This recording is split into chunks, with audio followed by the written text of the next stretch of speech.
All right, yo, what up, what up, what up? Sup, sobers? Oh, wait, sup, sobers? Where am I? Yep. All right. Welcome to another live stream. As you can see, I think we're actually figuring it out this time, which is good news. So, it just seems like, I don't even know, man. The whole live stream thing is a whole new world. Let me make sure the chat is working so I can see the chat, because that's going to make a huge difference.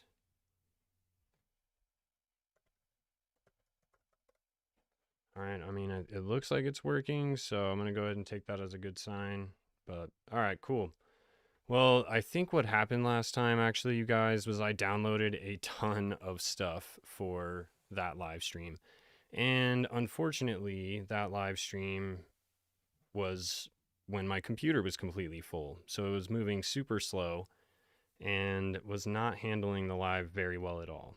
Yo, what up, Jane Al? Wait, is it Jane Elaine? Jane Elaine? Yeah, I bet it is, huh? France. That's sick. I love having international followers. I think that's so sick. But I'll just cut to the chase, you guys. We're gonna go. I tried to get things a little bit more refined. Inevitably, did not have enough time to prep because that's just my life. I'm always behind. But we can just go through things together. I do have a general outline of what I wanted to go through. Mostly what I wanted to talk about. Actually, let me make sure the sound is good before we get too far into anything. Sound is good. We're sounding good. Sounds good for you guys. Actually, I might turn it up. Whoa. Guess I could turn it up a little bit. All right. Yeah, I don't know. That sounds good.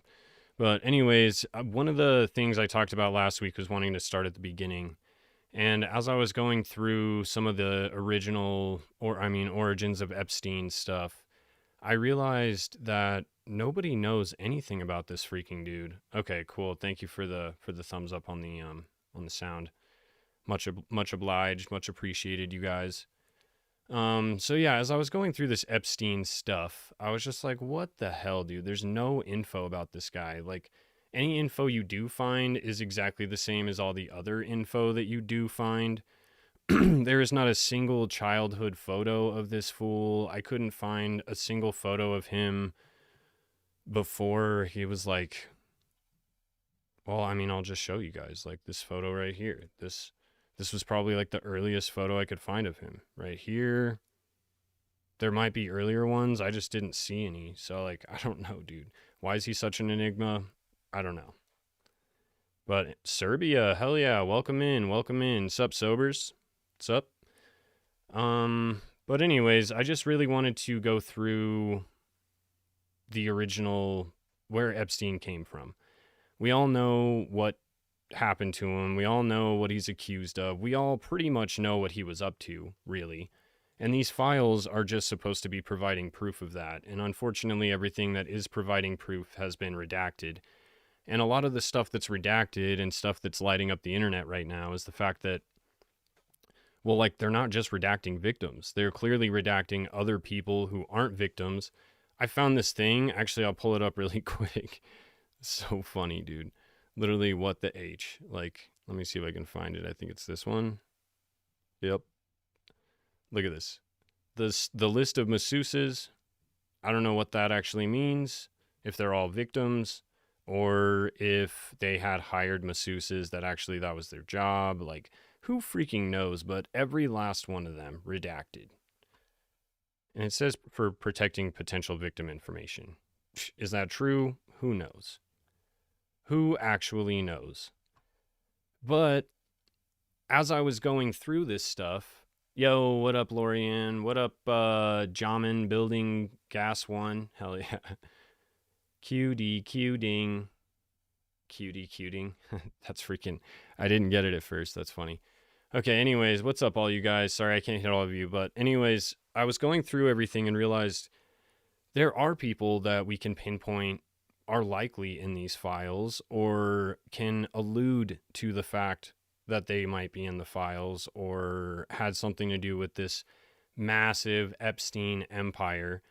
And the deeper I got, I was like, whoa, I feel like there's some stuff early on. Like everybody's so focused on what's going on right now. Everybody, and I'm myself included, I'm curious about what's happening with the file drops, what's going on with the Epstein stuff today. But we forget about looking into what's going on with Epstein in his past. And as I was digging through, there's some pieces of his story that always just kind of get breezed over in like every article, documentary, video. Yo, hubby says hi. What up, hubby? He was a spy for Israel. What? That's crazy cool. I feel like we should connect for sure. That sounds sick. Anyways, sorry I got distracted, but there's some stuff in his like origin story and like him coming up, because how did this monster Epstein become Epstein? Like how did this guy, he essentially make himself? There's one thing that is consistent through all of the descriptions of his childhood and his upbringing, and it's essentially that he was really smart. He was a college dropout. He got involved with Bear Stearns, basically. Hey, Peggy DeForest, $4 in the chat. What up, what up? Thank you so much. I really, really, really appreciate that. It helps me a lot, like more than you guys know. So thank you, Peggy DeForest. And with Epstein's story, he was a college dropout, got kind of fell back into this role with Bear Stearns, worked with Bear Stearns for a little while, then was kind of caught up in this Tower, I can't remember, like Tower Corporation or something like that, this scandal. And instead of getting fired from there, they just kind of let him resign. And then he was able to move on, keeping all of his Ponzi money scheme money, his dirty money, moves on and continues doing illegal stuff as a financial consultant, and then meets Ghislaine Maxwell in the same year that her father passed away, Robert Maxwell, very much tied to the nation of Israel, Mossad, Zionism. And he had a massive fortune tied up with Bear Stearns. And we'll get into all this a little bit more later. But from there is when it kind of explodes. And that's when everybody starts talking about this is how he got his money. This is how he became so rich and powerful. He started trafficking girls, blah, blah, blah. But he honestly had a lot of money by this point. And it wasn't all from this Ponzi scheme. And so there's super, super weird things going on. And what I have kind of dug into is that, yes, Israel is definitely involved. Israel is definitely a piece of all this. But there is something even bigger than Israel. Israel is just a player. It's just a piece. And in my opinion, it is going to be the center. It is going to be the epicenter of the New World Order. That's just my opinion. You can quote me on that, but my opinion is that they're planning on Israel being the center of the New World Order. And if you think about it, I mean, it's like God's chosen land, God's chosen place. It's not really. It's the Rothschilds' chosen place. Like they purchased this in 1947. Israel, who knows if Jesus walked there or not? I don't understand how it's so sacred if it was literally started in 1947. That's just me. I don't know. But my theory is that they're going to make this the new chosen land, and this is going to be where the New World Order sets up its, one world military state, one world government, globalist, Zionist, whatever they're planning. Who freaking knows at this point? That's my theory about Israel. But there are bigger players behind the scenes that are like facilitating all of this. They're utilizing these people in Israel, the politicians in the nation state of Israel, the politicians in the US. The politicians that are in pretty much any country, as well as all of our intelligence agencies. They are utilizing these agencies to carry out their bidding. And what I really want to build up to tonight is this group called the motherfucking Mega Group. Have you guys ever heard of the Mega Group? I'm sure some of you have, because it's a thing. And apparently I think it was like discovered or like kind of exposed in the 90s. So this has been around for like a hot minute. So the Mega Group is very interesting. That's kind of really where I'm building up, what we're building up to. I don't know if we'll get that far. I really wanted to just go through some articles, kind of talk about Epstein's rise, and then I wanted to give a good chunk of time to Alan Greenberg. So I don't really know how to like just go backwards from there, but let's just go ahead and go backwards. like I mentioned before, they don't have, there's like no pictures of this fool. Like, look, youngest photo of Jeffrey Epstein. Is this him? Yep.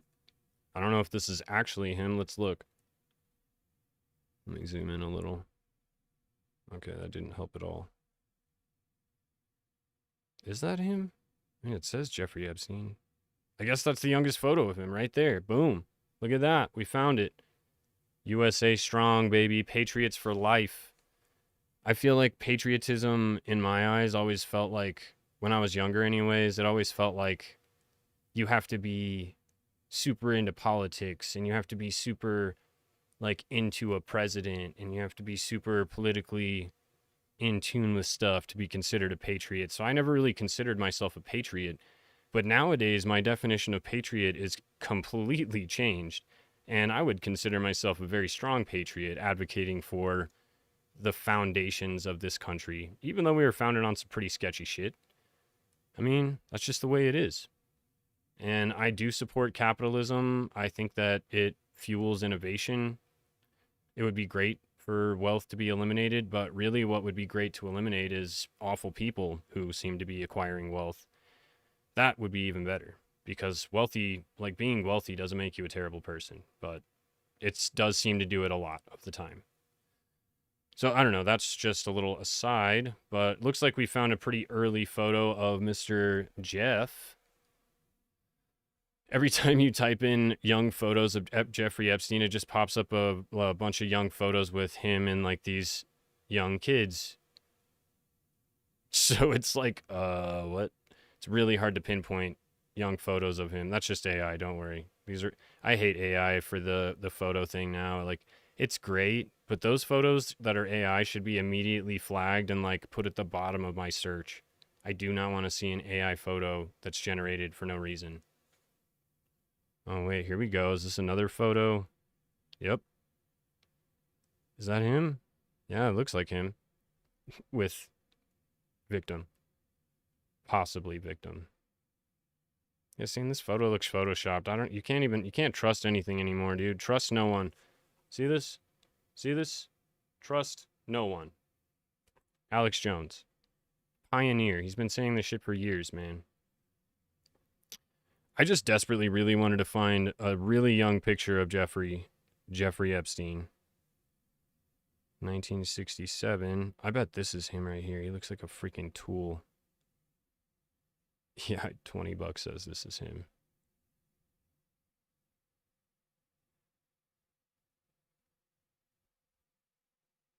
Oh, that's totally him. All right, we found a pretty good one here.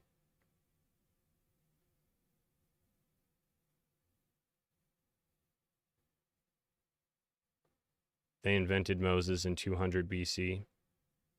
Yeah, I believe that. Alexandria? What? I don't know what this dude's talking about.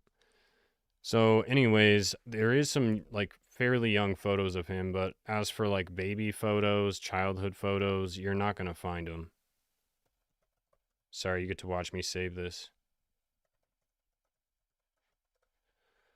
All right. But anyways, let's see. Let's go back here. So Epstein was well, let's just pull this up before we do any of that.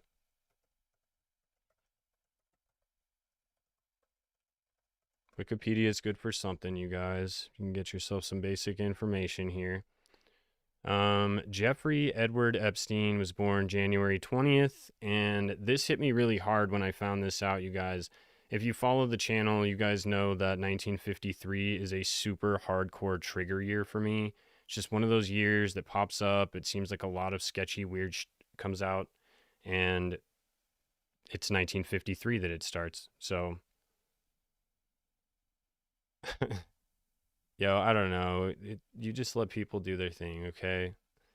So, in 1953, Jeffrey Epstein was born, so I just found that to be interesting. January 20th. Unfortunately, he's an Aquarius like me, but that does kind of make sense. And he was an American financier, blah, blah, blah. And then that's where, see, this is where it kind of just like generalizes everything. And then it's very quickly moves into what he was all about and what happened to him eventually. But he grew up in Brooklyn, New York. and at least that's what he says. But where he actually grew up was in this little place called Seagate. It is a private community at the far western edge of Coney Island.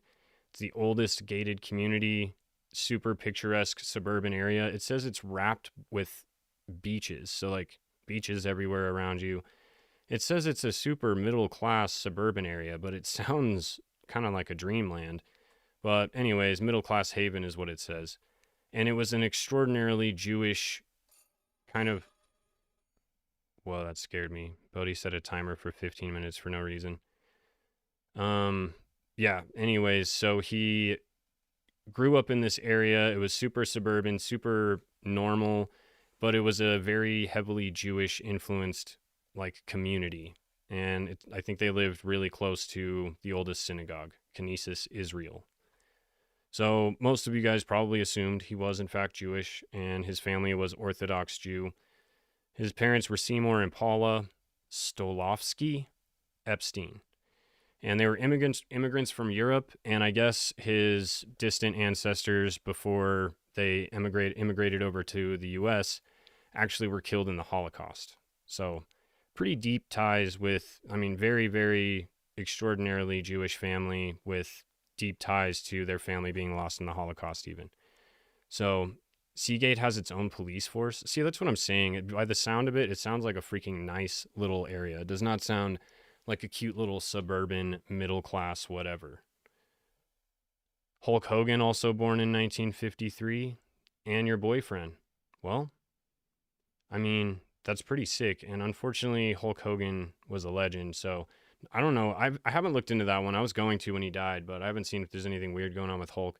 I bet there was. I know he was roided out, but I don't know, dude. Plus, he was friends with, what's his name? The guy who ran the WWE, Vince McMahon. Yeah. Anyways, I digress. You guys, it's easy for me to get distracted with ADHD. But anyways, I'm stoked tonight. I actually got my microphone on because the last one I did, I literally didn't even have my microphone selected properly. And for some reason, my screen kept glitching out, but I think it's because my storage was full.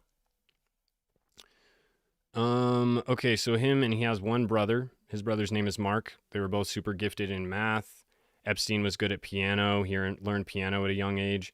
But like even in some of the videos that I watched and like stuff that I was reading, it says that they don't know if he just learned it classically with an instructor, if he was given lessons. I bet he was.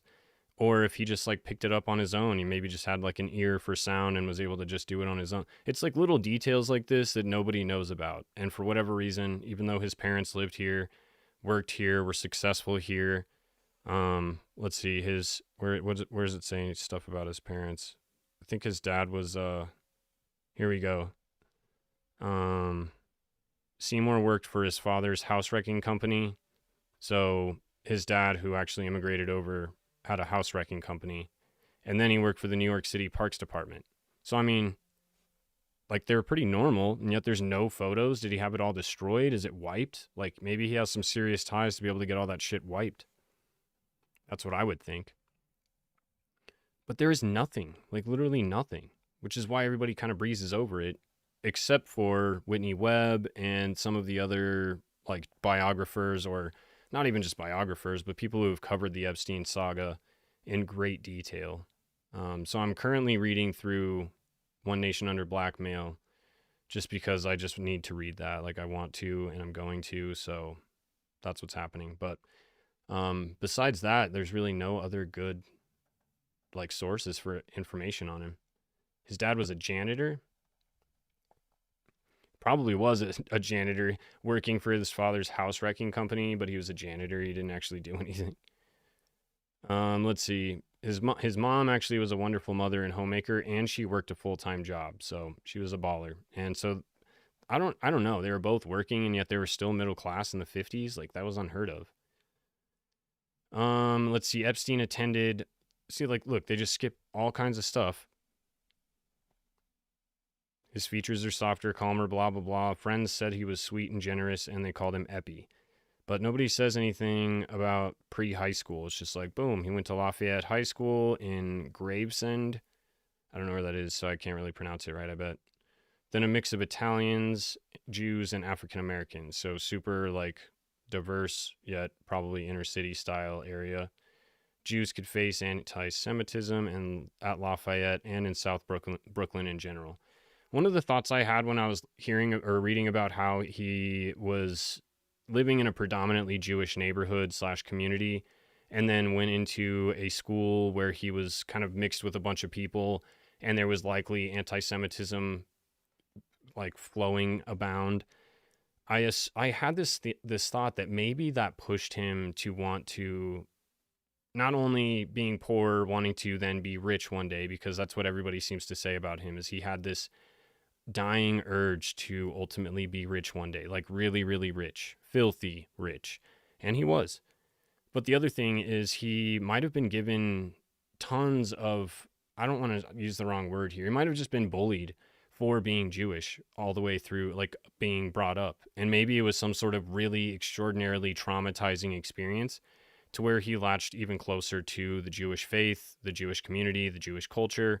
And then it gave him even more of a reason to kind of turn his sights, like, link up with the state of Israel, the nation state of Israel, and work with the Mossad and work with this mega group to carry out this Zionist agenda. Because if he was bullied for being Jewish, maybe it was like his ultimate, like, I'm going to get you back by cultivating a Zionist revolution with this mega group that I'm working for. So that was just a thought. I have no idea if that's true or not. That's just me thinking as I'm reading through the stuff about Epstein. Epstein's origin is Promise Software. Well, I'll have to look into it. Should I go? I don't even know what this dude's saying. Sometimes I'm so confused by the chat. Now I'm gonna look that up though. What Promise Software? Because I haven't dug that deep into it yet to figure that out. I've had to pick up extra shifts working. It's not been fun, so I've been ultra busy. Is it without an E? Like you did it?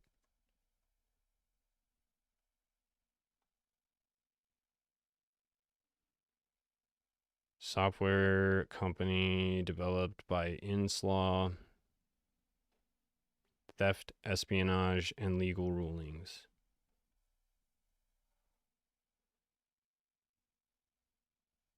Inslaw originated in 1973. Developed Promise Software, sophisticated case management system for prosecutors, law enforcement agencies. Promise functioned as a relational database tailored to tracking complex legal cases, evidence, and witnesses.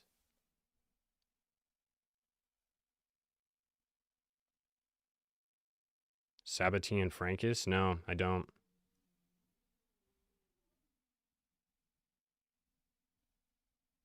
Who was selling Promise for Israel? Ah, I see what you're saying.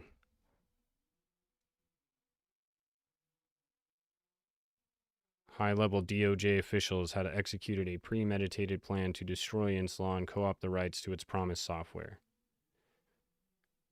They conducted internal reviews, appointing former federal judge Nicholas J. Bua as special counsel, blah, blah, blah. Okay. The legal process began with a victory for Inslaw in the bankruptcy court and ruled that the DOJ had violated the automatic stay provision of the bankruptcy code. Okay, well,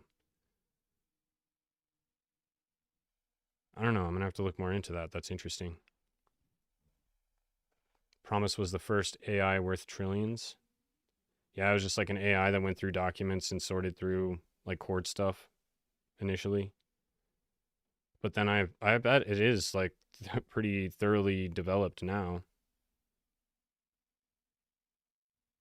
Oh yeah, is this what that Netflix documentary is? That whole octopus thing? I bet it is. Okay, anyways, what was I going? Where was I going here? Okay, high school, cool. He would make his way first to Cooper Union in Manhattan, and then to New York University, but never got a college degree. And he was super good at math. Everybody said he was super smart, and you know that people that are super smart sometimes don't have the best work ethic, I guess. Promise is Palantir. That makes so much more sense now. Okay. That makes way more sense. Promise is the octopus that connects everything. Hell yes. I'm definitely going to look into that here in a minute. Especially because I'm curious about, I don't know. It just seems like he made these really amazing connections with people. And I just want to know, like, why was he so likable? Why did anybody really, really like him? Or was he just really good at getting blackmail? Because he was an expert at figuring out what people wanted, what people needed, and then figuring out what he needed to give them in order to get what he wanted. So I don't know, especially with there being so little information on how he made connections and how he kind of made his rise through the ranks. It just is so hard to understand exactly what his skills or what he possessed so early on to make him so desirable by these really wealthy people. But he decided to drop out of school, and then he got his quote unquote big break after teaching math at the elite Dalton School, from which he went straight to Wall Street, and he never looked back. See, and look, that's where it ends. Okay, cool. He went straight to Wall Street and never looked back. Literally, this elite Dalton School, he was teaching math. At some point, he starts tutoring this young man named Peter Greenberg, and I was trying to find a picture of him, but I couldn't find a picture of him. But it's Alan Greenberg's son. And he was tutoring him. And then somehow Alan Greenberg was like, hey, man, you should come and work at Bear Stearns for sure. Like, you don't have any finance training. You don't have any expertise in like financial consulting or the stock market or anything, Wall Street in general. We'll teach you everything you need to know and come over here and work. So he started originally working, I think you were right, like as a janitor or something, or like just like an office clerk or something like that. He wasn't doing anything serious for Bear Stearns. And Bear Stearns is just like a trading. Well, let me pull it up because I don't want to like misspeak on it.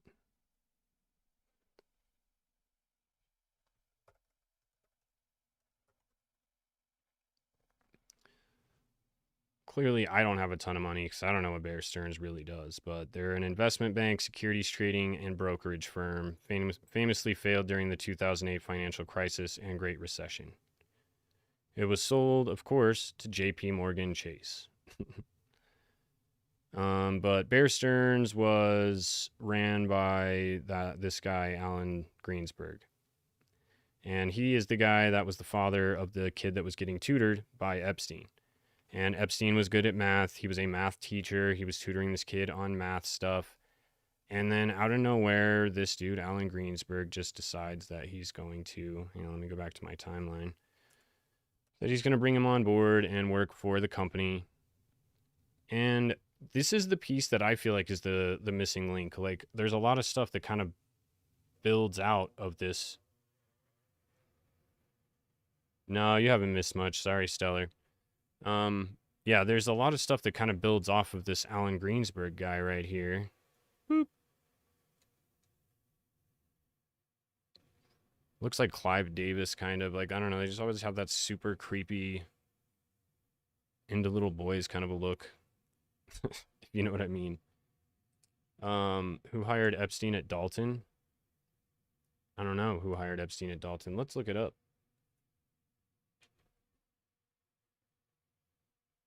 Not on Wikipedia.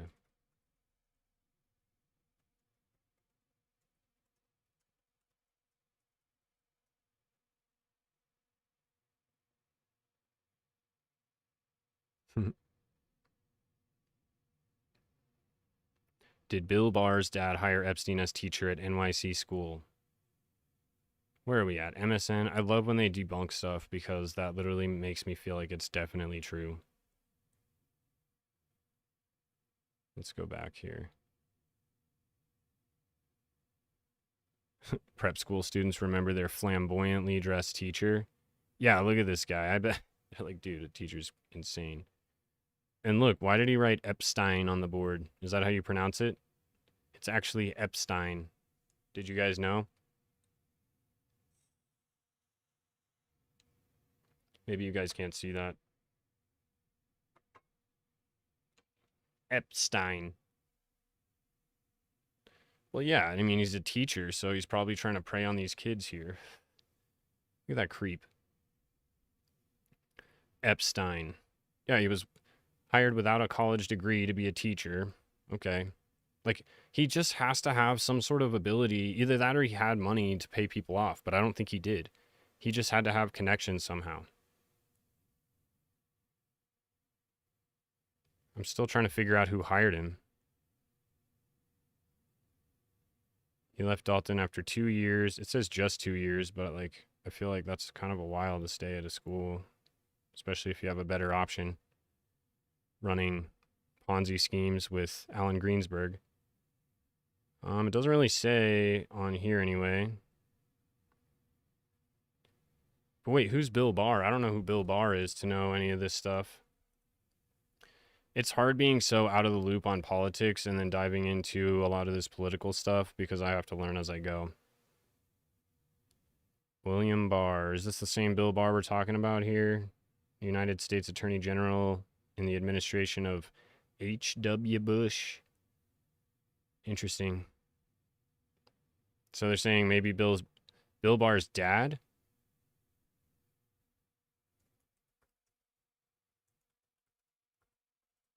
So he must have worked at the Dalton School. Donald Barr was the headmaster of the Dalton School in New York City from 1964 to 1974. During his tenure, Jeffrey Epstein briefly worked as a math teacher at the school. Okay, so I think we figured that out.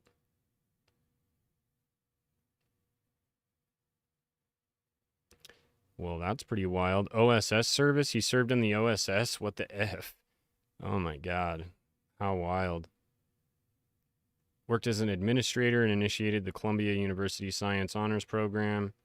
And as we know, Epstein was really into science and scientists and working, like funding these scientific endeavors. And he would then take advantage of all these young female scientists and brainiacs. Also, wow, a book called Space Relations.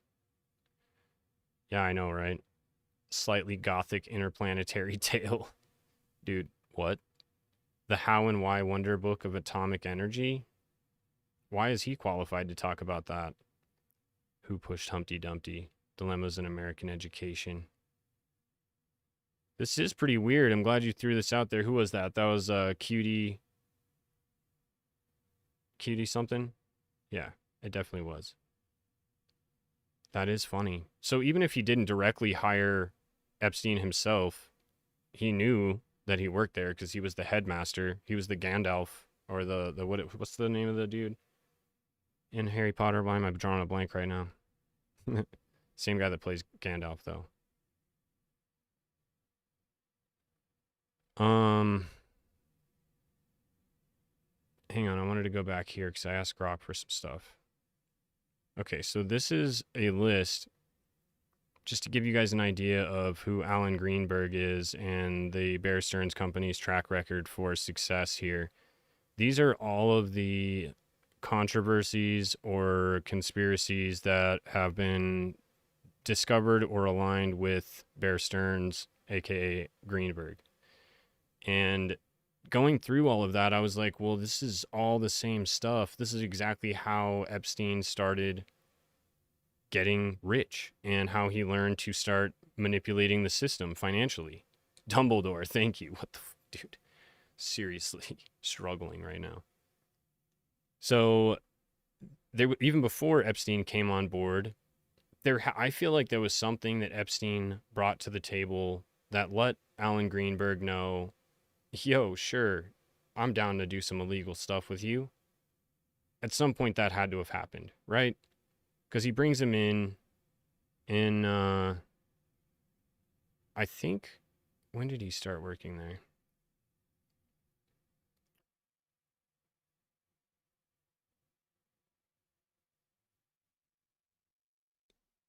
Oh, here we go. In the mid 1970s, Epstein worked at the Dalton School. And he tutored Alan Greenberg's kid. And then, where is it? He got hired. Doesn't say what year. But he worked on the trading floor and then quickly moved into roles dealing with options and complex products. Accounts of his time at the firm describe him as handling sophisticated trades and cross border movements of money for wealthy clients, positioning himself as someone who could manage sensitive financial needs discreetly, rising fast enough he could eventually become a limited partner at Bear Stearns before leaving to start his own operation in the 80s. So this is where he started getting his credentials. He started getting some sort of, I mean, he had wealthy clients, super high sensitive financial needs, and already working with super wealthy people.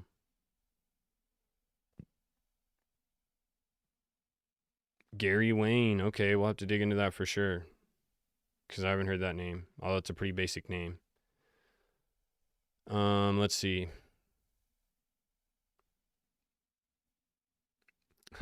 There's no evidence in the public record that Greenberg personally supervised every trade Epstein made, but he led the firm that promoted and rewarded Epstein's skills.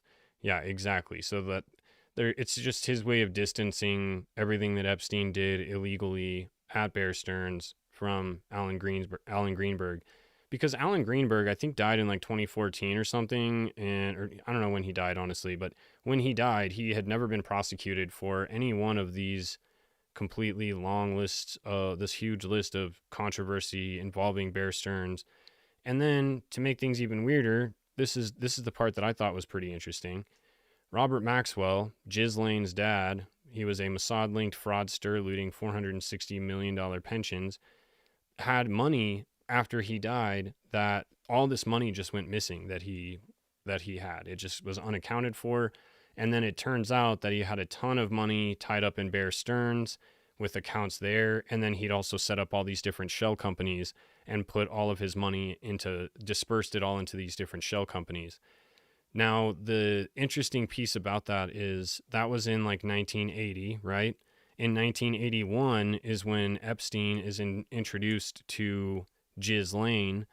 And there is speculation that she inherited the access to these funds. She inherited all this money from Robert Maxwell that he had accumulated through working with Mossad and just being just being a super shady character.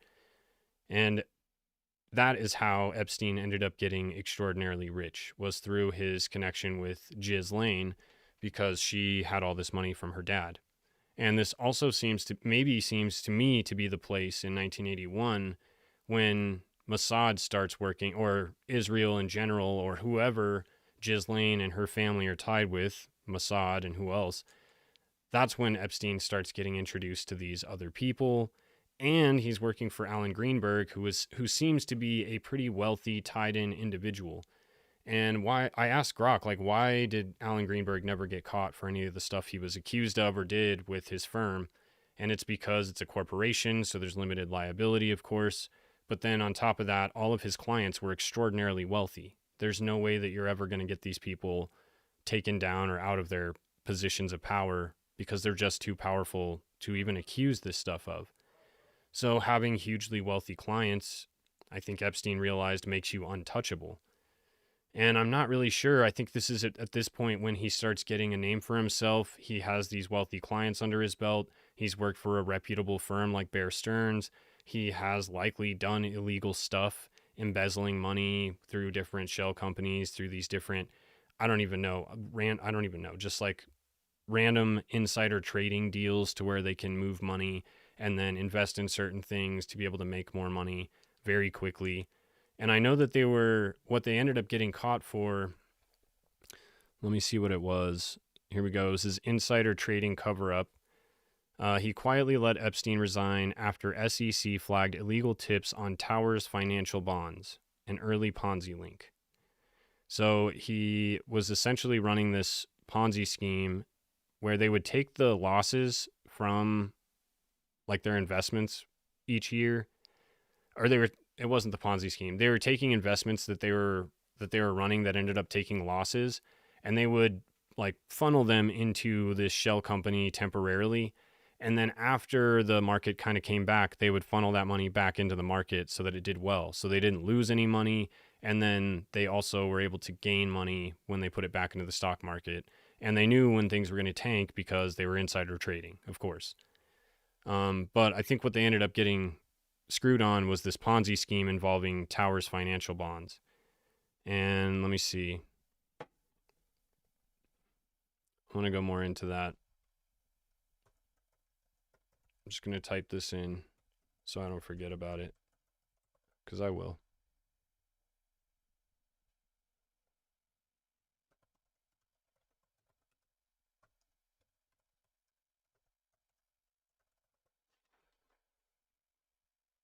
But it's insane that he just let him walk away. He's like, yeah, you could just quietly resign and walk away and keep all the money that you just stole from all these people investing in this, I don't even know, like Towers Financial Corporation,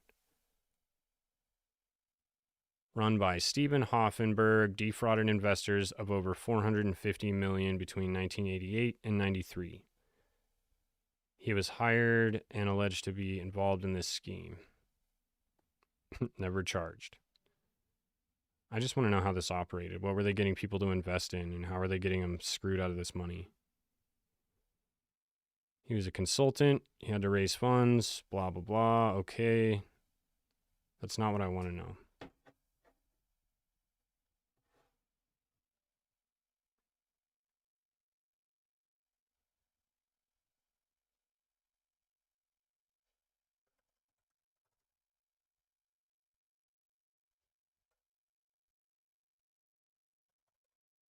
Work.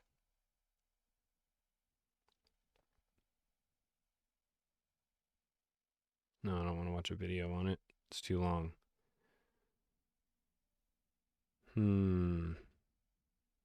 Probably this one. Fucking New York Times.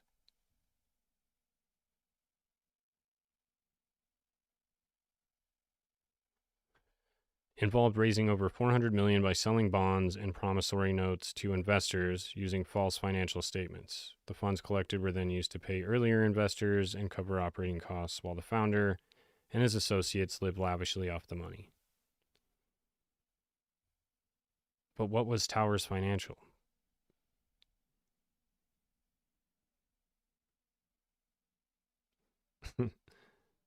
There we go. Investors were promised attractive interest rates, which were unsustainable. That's not what I want to know. Do you guys know? Here, maybe we could save some time here, chat. What is Contra Costa? Is just that laundered money? Yeah, true that.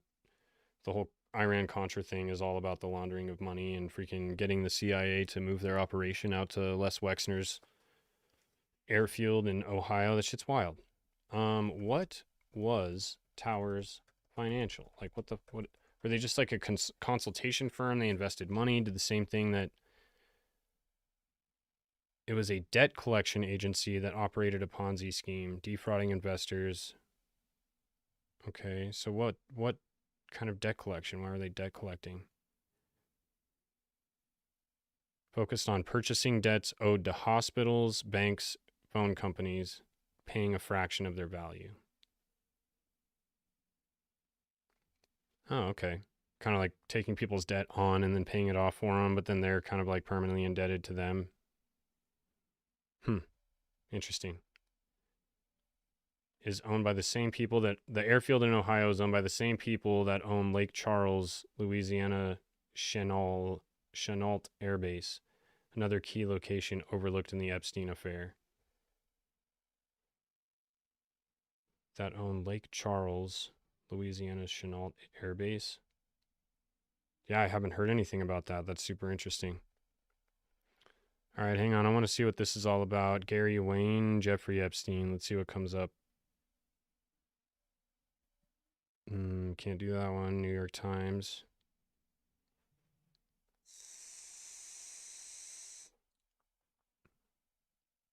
Why is this dude a ghost?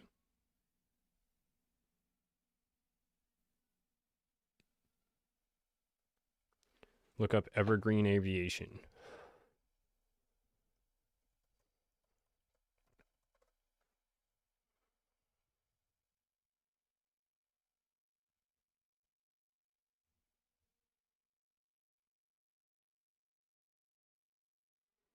Oh, a partnership between them and General Electric, huh?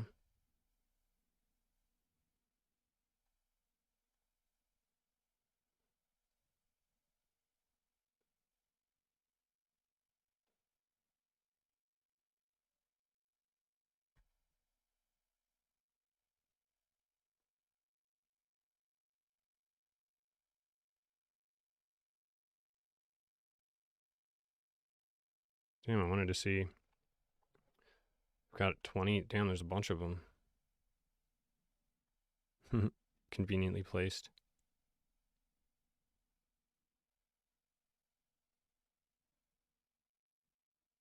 Sorry, I'm just reading through. Sorry, you guys. I'm sure you can read with me, though. But Clinton National Airport, Los Angeles International Airport. Damn, they own a lot of shit.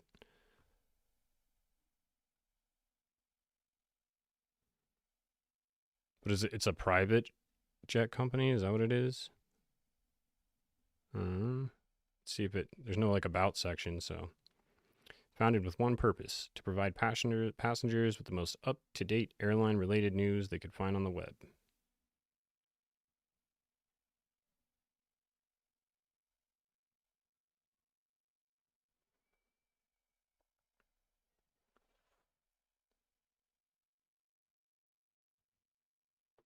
I guess I'm not seeing, what's this connection with Evergreen here? Is that the one that, well, I guess I should look at who owns, because that's probably what it is.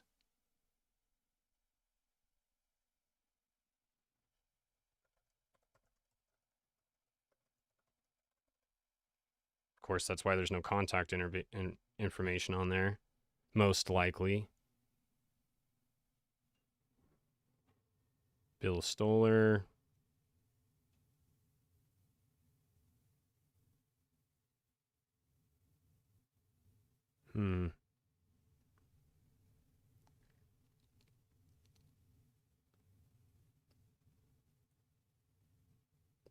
Oh, thanks, Cosmic Shy 637. I appreciate the love. Yeah, I'm working. You guys will get a sneak peek here. I haven't really said anything about it, but I'm working on. It's like hard to split up your research into two different avenues, but they do. I feel like they do kind of correlate. It's at a certain point. I feel like they intersect somewhere. I really do. But talking about Erica Kirk this week because I mean, dude, what the seriously? What's up with that chick? Like, it's fucking weird, and I don't like it.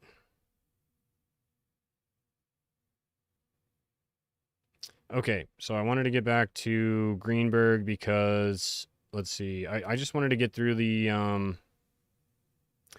that's what I wanted to do. I wanted to get more into the Maxwell thing.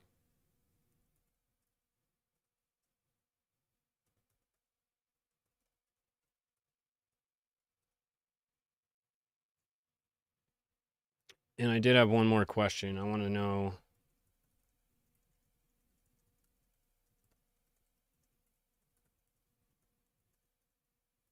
So not only did he live lavishly off of this Ponzi scheme, he was able to get paid out by it too. I think they defrauded investors of over 460 million.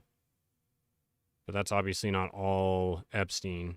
That Hoffenberg guy got some. And then at the end of it, since he was able to just resign, damn, it doesn't really say.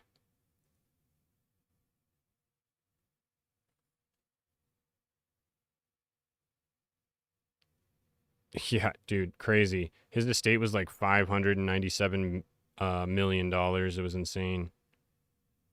And all of his properties. I watched this video about the Zorro property, which was super weird. Although it looks super sick. Like, I mean, all things aside, with it being Epstein's, it looked pretty sick. So does the island. I mean, the island looks sick, but I wouldn't want to be running what he was running on it. I would just love to just go chill there on the beach. But the one in New Mexico was pretty cool. It was like so secluded. And then you find out that the Zorro mansion is like in this weird zone where there's no jurisdiction of any law enforcement agency over this area where the Zorro ranch was, which is crazy. And if I understood correctly what these guys were saying, the property that he purchased was like within another large plot of property that completely surrounded his property, owned by somebody that was his buddy. I think it was like his real estate, the guy that was his realtor who sold him the property. I'm not really sure, but they live around that entire property, so it's basically closed off by private property and completely surrounded, so you can't really just like access this shit. Super weird.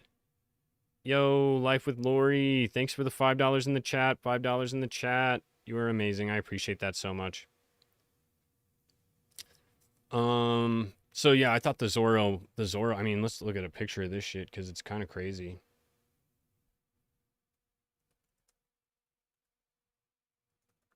Have you guys seen the I'm sure you've seen the Zorro Ranch, but freaking crazy, dude. Like, such a nice little, it reminds me of like a Pablo Escobar freaking hideout. This is insane, dude. And it wasn't just this property. Like, he had a whole little village where people lived, just like slightly off somewhere. Like, I think that this is like the multiple locations here. But he had like a little village that was off to the side, and that's where all the employees lived and stayed.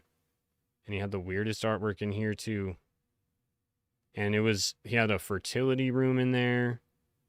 This is the fertility room right here. Look at this. I don't know how you're supposed to, why is this fertile? Like, I don't get it, but super weird, right? But it is super nice. Look, totally secluded. Like, there's nothing out there. And he had like an actual ranch. It was an actual stable and like animals and stuff. But yeah, these guys were calling all these different law enforcement agencies trying to get information about who collected information or like evidence from the property. And literally nobody did. And the property's up for sale now. So it's super weird. Way creepier than Pablo. I'll definitely check out, yo, Various Growth. Thanks for the $2 in the chat. It's definitely a crop circle. That's literally what I thought when I saw it. I was like, that has to be a crop circle, right? Boop.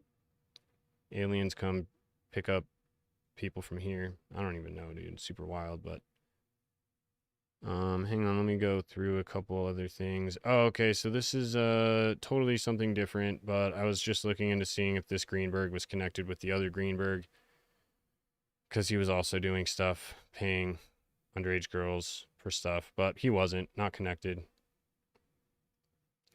That's the Iran-Contra stuff.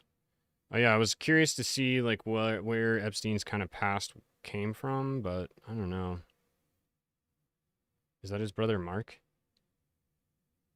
Yeah, I guess it is.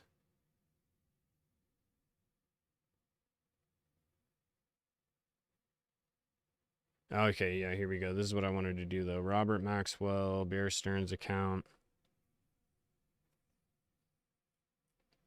Because I feel like it definitely, this Robert Maxwell money made its way.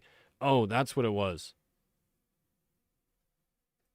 There was a ton of Robert Maxwell shell companies that ended up being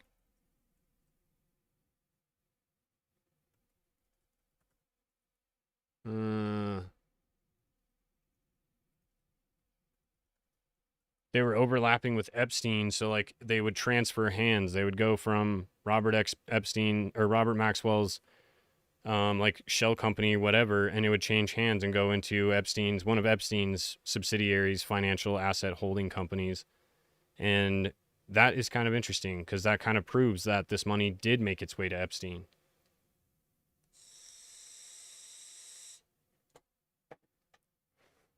Whitney used to work for Mint Press News, which is Jordanian. Oh, that's cool. GW knows a ton. I'm sure they do. I'm sure they're just as tied in as everybody else. Oh yeah, it's right next to two other major air bases, and it has its own airstrip on the ranch. It has its own freaking airstrip, which is nuts.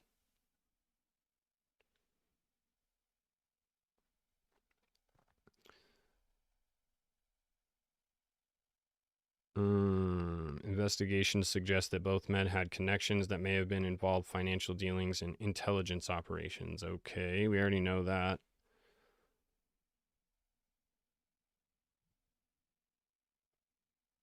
I wanted an exact list of the ones that were. Here we go. This is what I was looking for. Yeah, that's not what I was looking for. Of course not.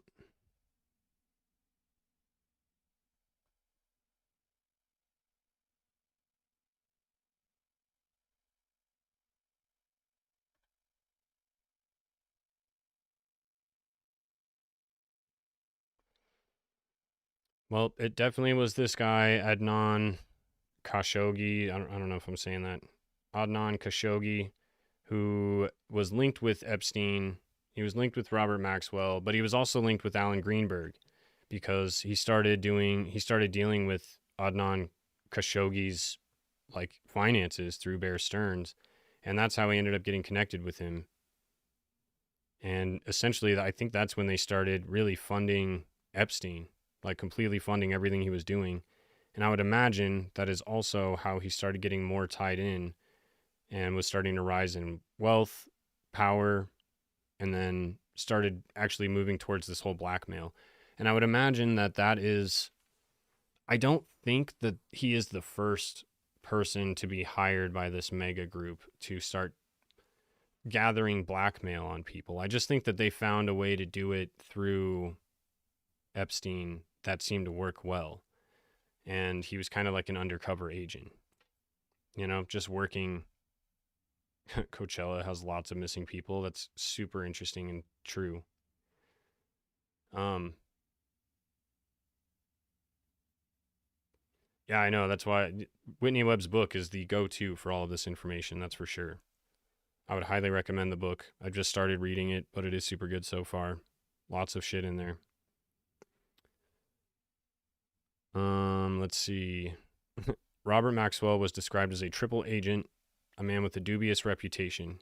His death coincided with Epstein's rise, leading to, and it didn't just coincide, it literally was like step by step. This makes total sense. Like within the year, Epstein now has tons and tons of money. He's dating Ghislaine. Ghislaine is living rent free with Epstein in these really, really expensive New York penthouse mansions or penthouses. And there's no other way for her to have been doing that because she didn't have a job. She was basically she had nothing. She came to the US with nothing, or so they say. What really happened is that she likely came with a shit ton of money from her dad, and that's what allowed her to weasel her way into this wealthy network where she was now connected with Epstein. The question is, was Ghislaine working for intelligence at that point? Because I feel like she was.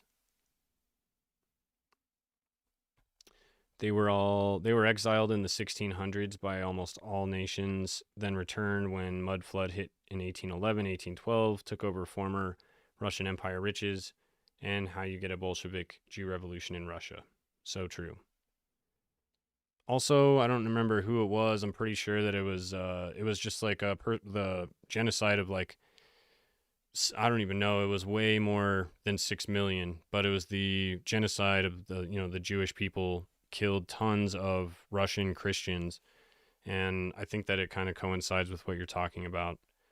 It was this massive genocide, like way bigger than I think it was like 10 million Russian Christians, or maybe even more. It was a lot. So, like biggest genocide that we know about in our fairly recent history, bigger than the Holocaust for sure. But Adnan Khashoggi, known trafficker, known for his lifestyle, or arms trafficker, known for his lavish lifestyle and connections to various governments. And this is kind of how he got involved with that Iran Contra affair as well, as far as I understand it, because this is kind of he was the one that was helping them supply arms to Iran when they literally had an embargo on shipping arms to Iran. So, I mean, it's kind of wild that all these things just seem to like kind of connect, but there's no real details on it. So I think Whitney Webb's book is probably going to be the best place for details on how this all pieces together.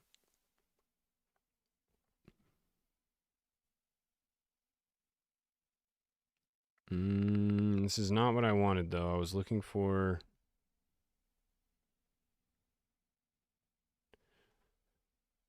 Before 1992, Epstein was living a relatively modest life in New York, but after Maxwell's death, his fortunes changed dramatically. A housekeeper who worked with Epstein recalled in 1992 his wealth escalated quickly. He went from living in a modest apartment to owning a private jet and luxurious properties. This sudden change raises questions about the source of his newfound wealth and connections that facilitated it. It makes you wonder if maybe Robert Maxwell was kind of running this, whatever their blackmail operation was, working for intelligence prior to Epstein. And in order to be transferred this money and like given this position within this network, maybe he had to assume Robert Maxwell's role when he died. So it makes you wonder what Robert Maxwell was up to.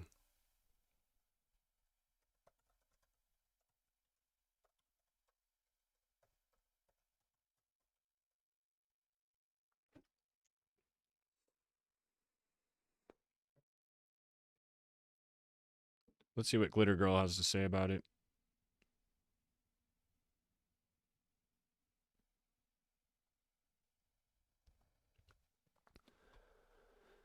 Started working, allegedly, with Mossad post-World War II.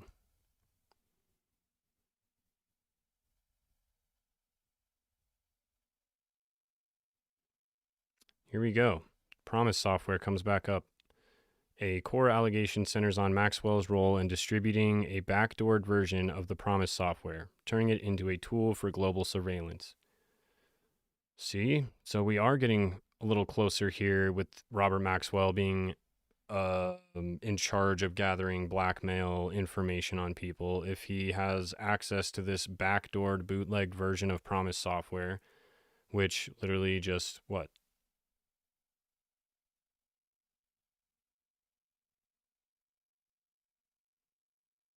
I don't even know. I wish I knew more about what it does, but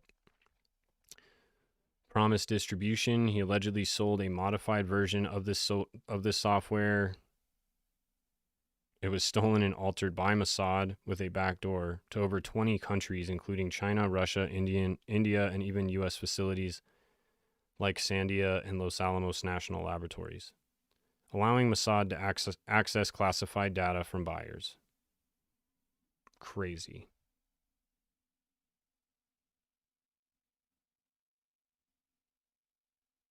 Do a compound search. Use Clay Shaw and Barry Seal. Promise was the first mass-scale AI. Yeah, and it was immediately commandeered by the Mossad and taken to harness data. So it just further corroborates the fact that all AI now is going to be used for harnessing your data. There must be some sort of real benefit to harnessing all this data from everybody, because I don't really understand what they're getting out of knowing my fucking Amazon history and like which like porn sites I go to and stuff. I don't know. Like who knows what kind of stuff they're getting out of this. Obviously something. All right, hang on. Let me go back to that comment. I'm just going to... Oh, I can't copy it, can I? Yeah, there we go.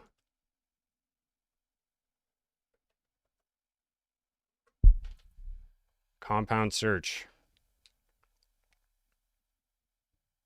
Maybe I got to take the and out of it.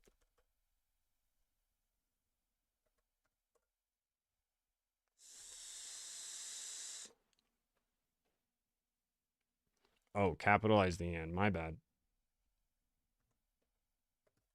Just like you had it.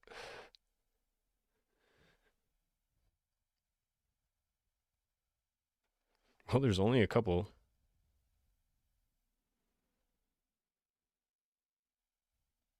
Is this who we're talking about? Is this who you're talking about here?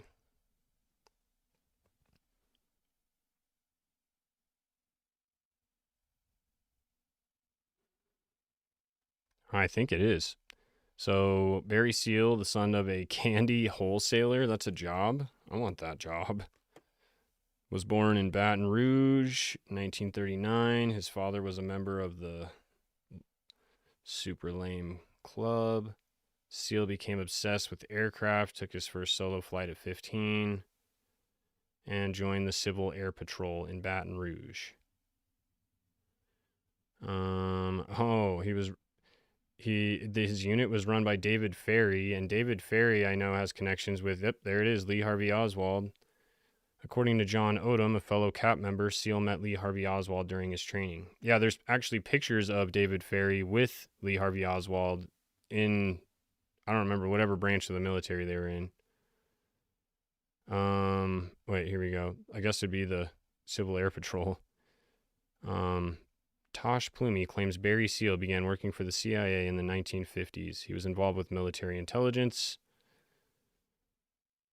Barry was a peripheral player back then, but he was a CIA contract pilot all the way back to 1956 or 57. He began ferrying weapons to Fidel Castro, fighting against the Fulgencio Batista regime in Cuba.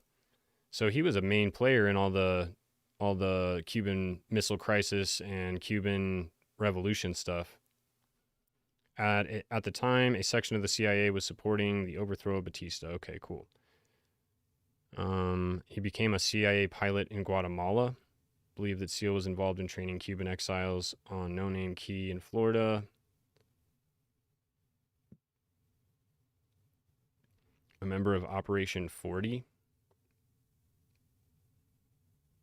He flew in killer teams inside the island before the invasion took out Fidel Castro. Let's move up a little later here.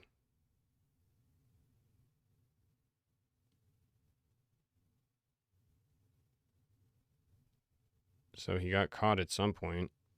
He was arrested in New Orleans, accused of sending C4 explosives to anti-Castro Cubans in Mexico. So they caught him for arms smuggling.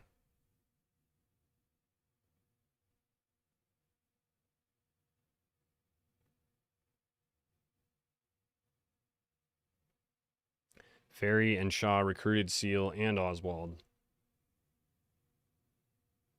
Interesting.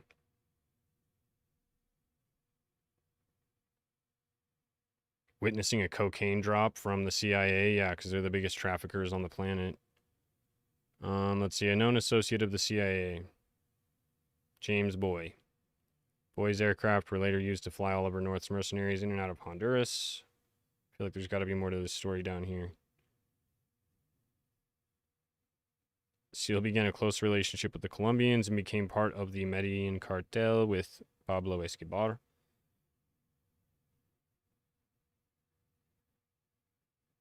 Oh man, William Casey, here we go. Southern Air, a CIA proprietary connected with William Casey and George Bush.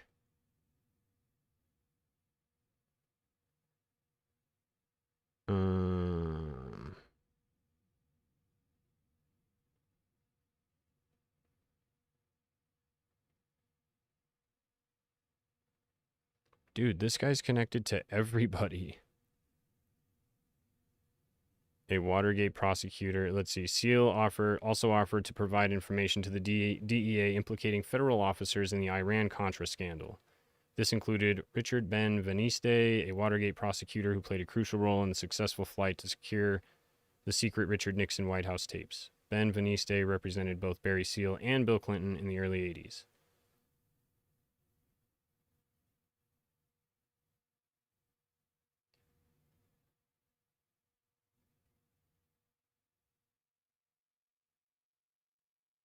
This guy's intense, man.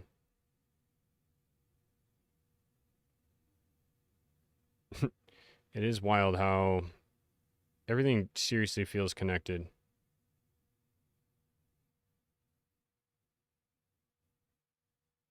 Especially when it comes to freaking JFK and like all the CIA stuff, and then as it just continues to evolve, it just seems like it gets worse and worse.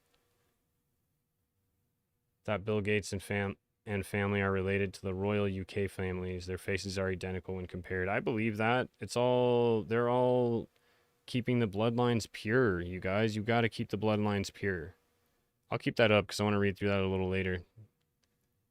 Let's see. In 1980, Maxwell brokered promise deals. Is this where we were? There we go. So, Soviet connections through Pergamon Press, described as Soviet friendly. He facilitated the sales of bug software to the Soviet governments in the 80s. See, this is what I'm saying. He's in the business of software, espionage, bugging things, fucking intel. He's definitely getting blackmail on people, which is why I believe that Epstein was just put in place as like an extension, a further extension of what Maxwell had started. Humpty Dumpty, let's go. Yeah, what was the Humpty Dumpty thing? Because I swear he wrote a book. No, somebody wrote a book about the Humpty Dumpty thing. Earning Mossad tens of millions per transaction. Because, yeah, they're selling this software, the Mossad is, illegally. And he employed figures like U.S. Senator John Tower. Wait. Does John Tower have anything to do with the Tower financial thing?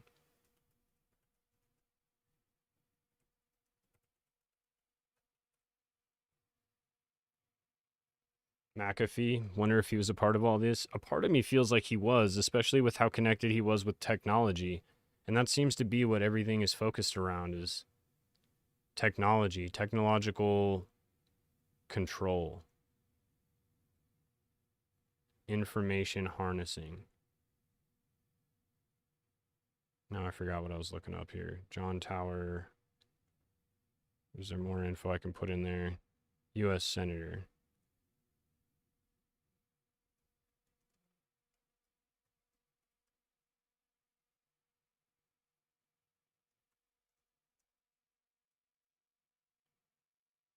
Castro and Trudeau. Oh my God. You know what's funny is that the Trudeau thing, Justin Trudeau, I didn't really know much about him at the time when I did the episode I did on Matthew Perry. That's a really good video. If you haven't watched it, I highly recommend you go watch it. But I didn't realize that Matthew Perry went to school with Justin Trudeau, or was like friends with him when he was a kid, and he beat him up.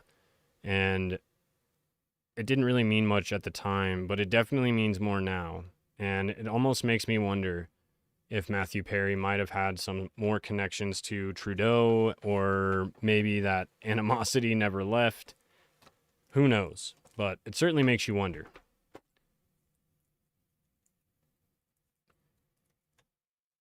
He really does look like him, huh? Super interesting. Let's see. There is no direct link, though, between Tower Financial and John Tower. Okay. Well, I thought there might be. It's just interesting that there's two of the towers involved. Twin towers. Two towers involved in this, so I thought it had to be maybe connected. You never know. What's this? The Vanunu affair and blackmail attempts. See, now things are we're getting dirtier here. And now I literally have not read anything about this. That was entirely a guess, a hypothetical, educated guess on my part that Maxwell was doing blackmail shit. And he definitely was.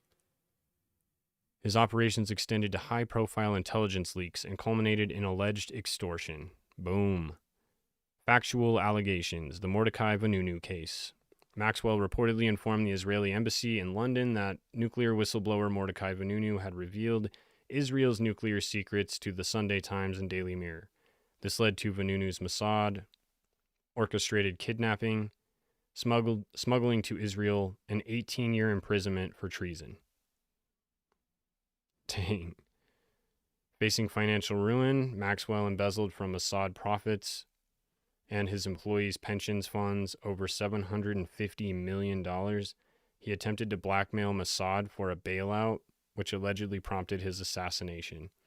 Damn, that's crazy. Okay, that definitely makes more sense because he just fell off of a boat, right?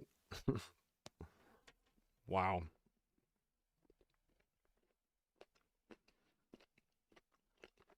Blackmail attempt and death. Ruled drowning. Suspected Mossad hit. Off the Canary Islands.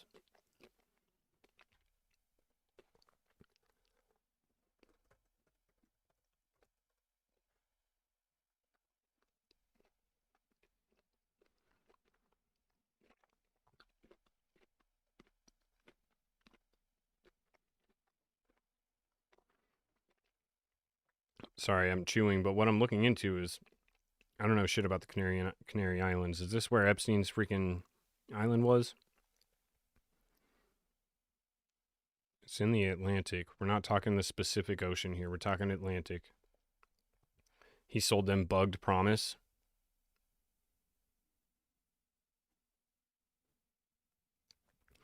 No, Matthew Perry beat up Justin Trudeau. I can't remember why.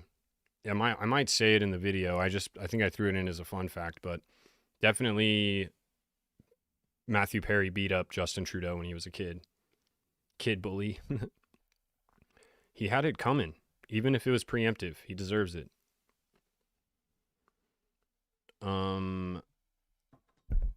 Sorry.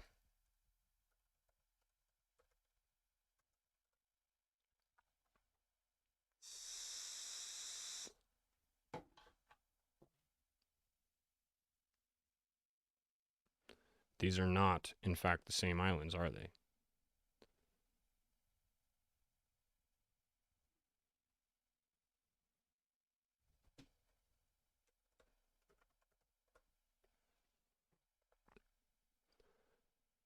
Army Hammer Island boy. I'm an island boy.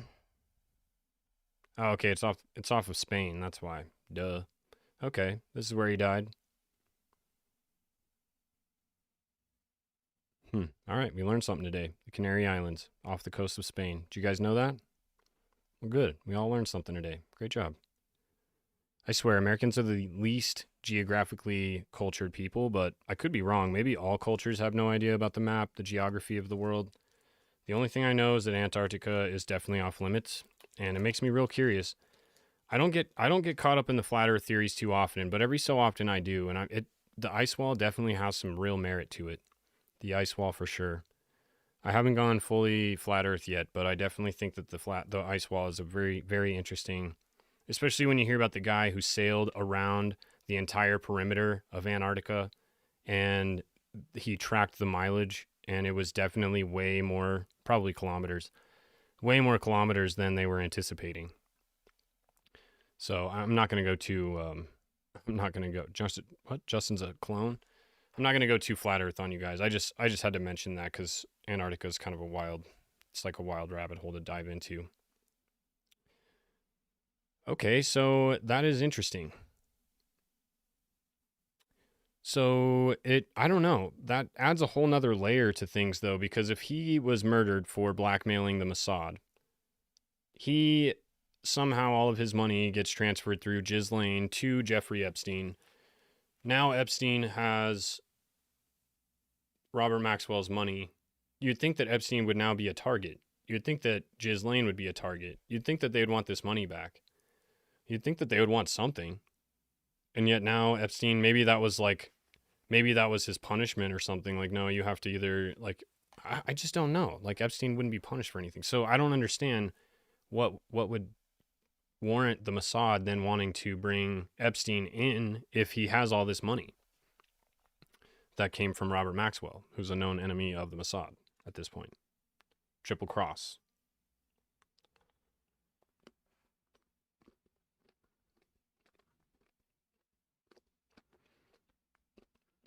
That's what I'm saying. Why would Mossad murder him? Agartha Stein? Are you telling me to look that up? User 710. This is for you, user 710. Check out my new AirPods. Freaking sick, right? We sell this at the vape shop I work for.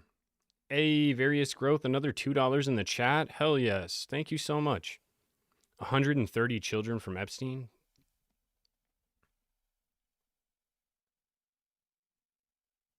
Jeff made a call right before his death, and then money kept being transferred after his death to who knows where.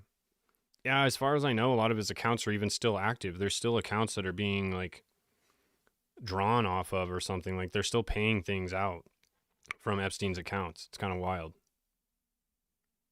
Israel had no laws against trafficking until 2007. Is that true?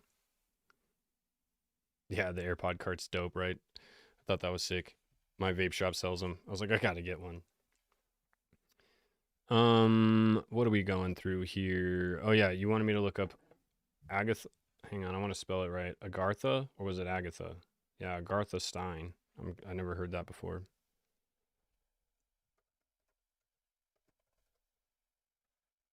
Yeah, thanks for diving into shit with me, you guys. Trying to figure out the pieces of the puzzle. We'll eventually get caught up with all the new releases, and by that point, they'll have new releases. Esoteric Nazism spreading on meta platforms.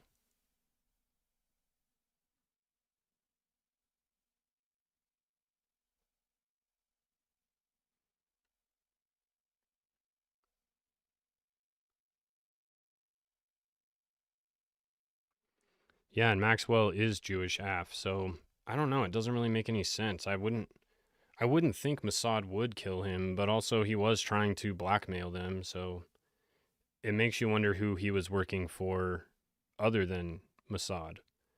Who was he trying to blackmail them with? I mean, he's not ballsy enough to do that on his own.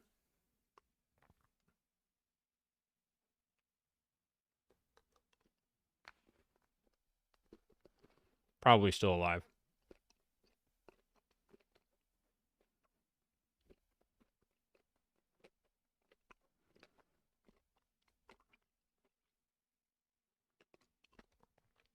Why do I feel like this is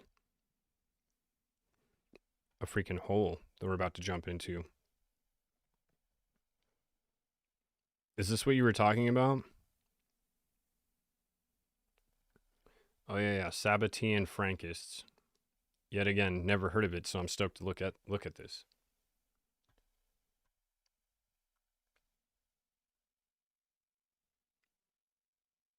Nice. I just haven't seen stats in a minute. I was just checking stuff.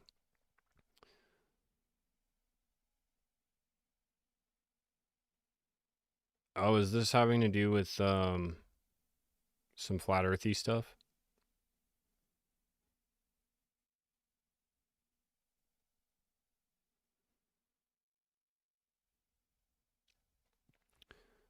Man, I'm really curious about this Agartha thing.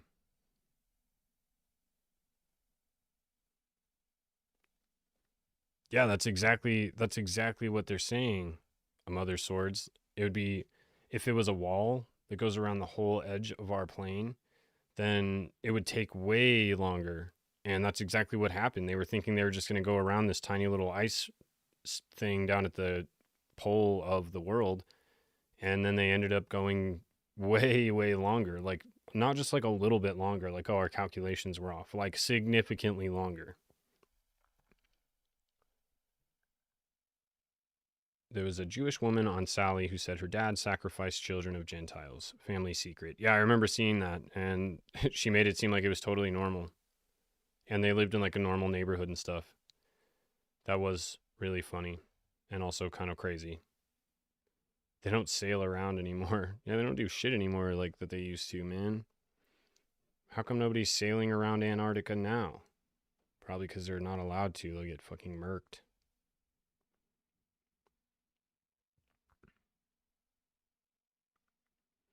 All right, I'm gonna look into. I'm definitely gonna leave that one up for later. But hang on.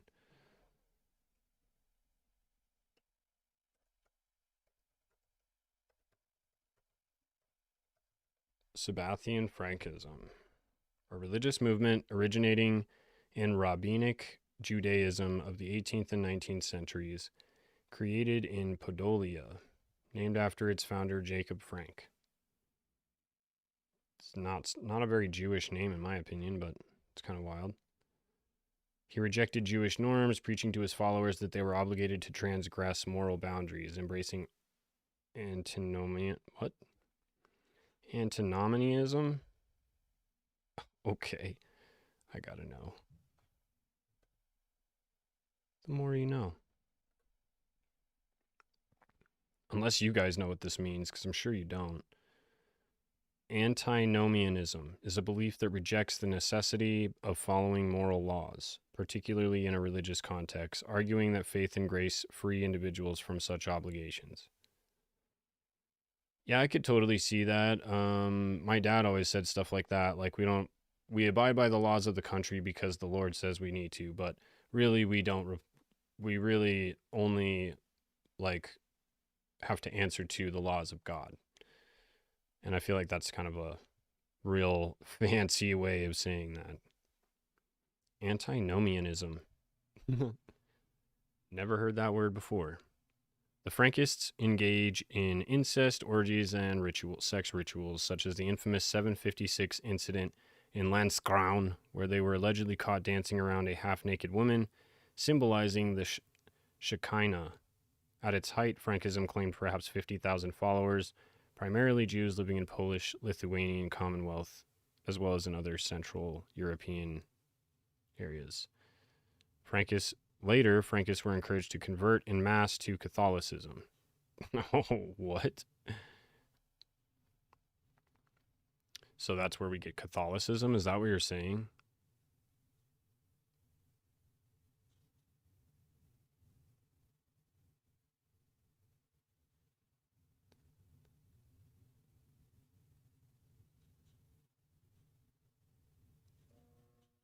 Yeah, that is a huge leap.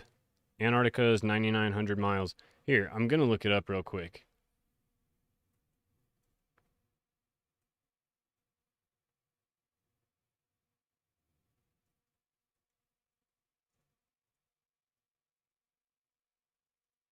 No, we'll say around.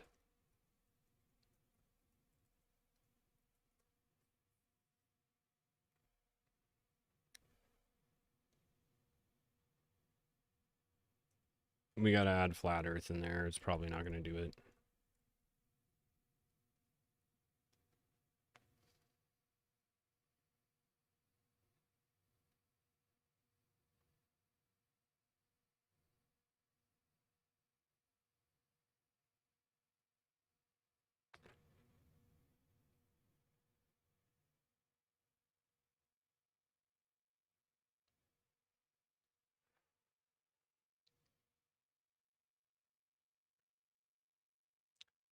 Trying to see if it says how far he went.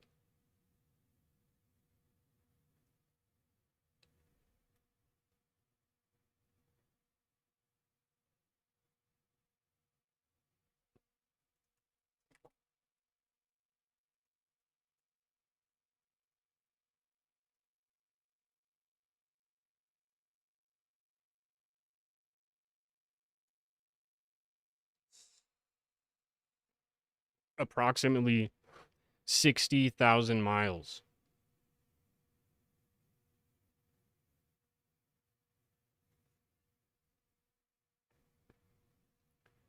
Crossed the Antarctic Circle. Reached the latitude of 7110 south on January 30th, making it the furthest south any ship had ventured at that time. He visited various islands and regions. It was not solely focused on Antarctica, but included extensive travel across Pacific and Atlantic Oceans. That's not what I asked.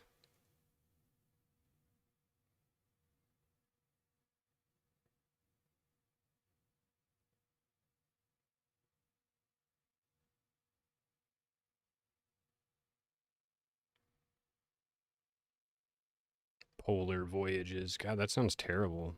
Don't you need those giant ships to like break through ice and stuff?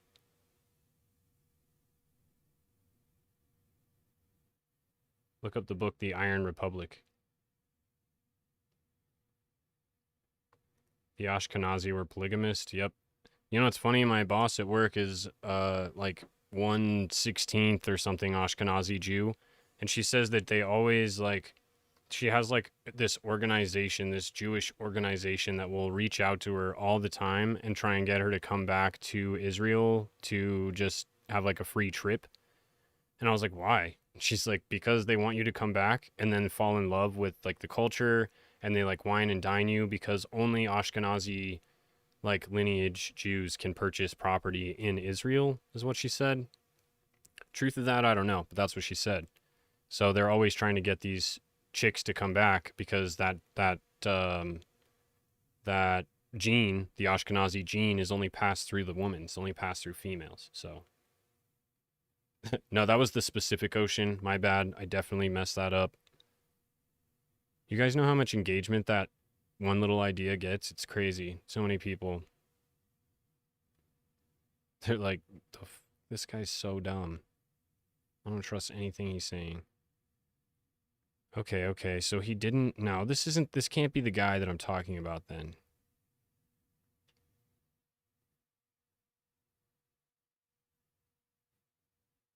He disproved the existence of Terrara australis, a hypothesized massive southern continent.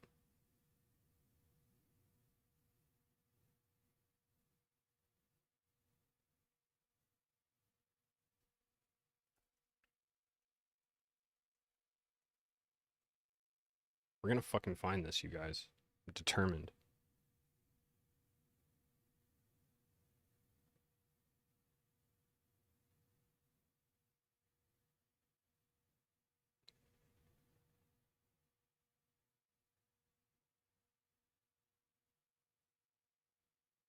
The first woman to sail around around Antarctica in 2017. Let's see what happened with her experience. Okay, I don't care how many days she was doing it.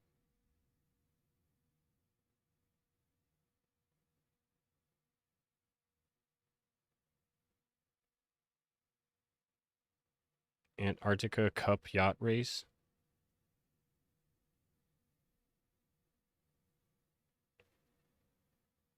This is where she went. So nobody still has actually gone down here. What's the furthest south we've been there. I'm sure we've sailed there.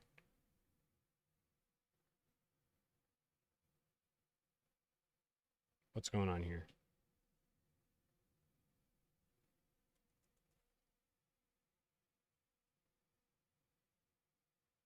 Okay, here we go. Sorry I didn't listen sooner. Alex. Alex, are you Aquarius? Fuck yeah, me too. Unfortunately, Epstein was too, though, so he brings a bad name. Really bringing us down, Epstein. Iron Republic book. Wait. Iron Republic. Should I just do summary? What should I do? Nah, I'll just do Iron Republic. We'll see what happens. Story of a utopia beyond Antarctica. I love how we've derailed. The Heathen Edition?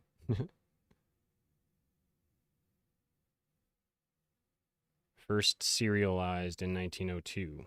A man's journey to Antarctica, where he discovers a highly developed civilization beyond the ice wall. So wait, is this a book of fiction? Yeah, it is. It's a novella, right? That's what that means.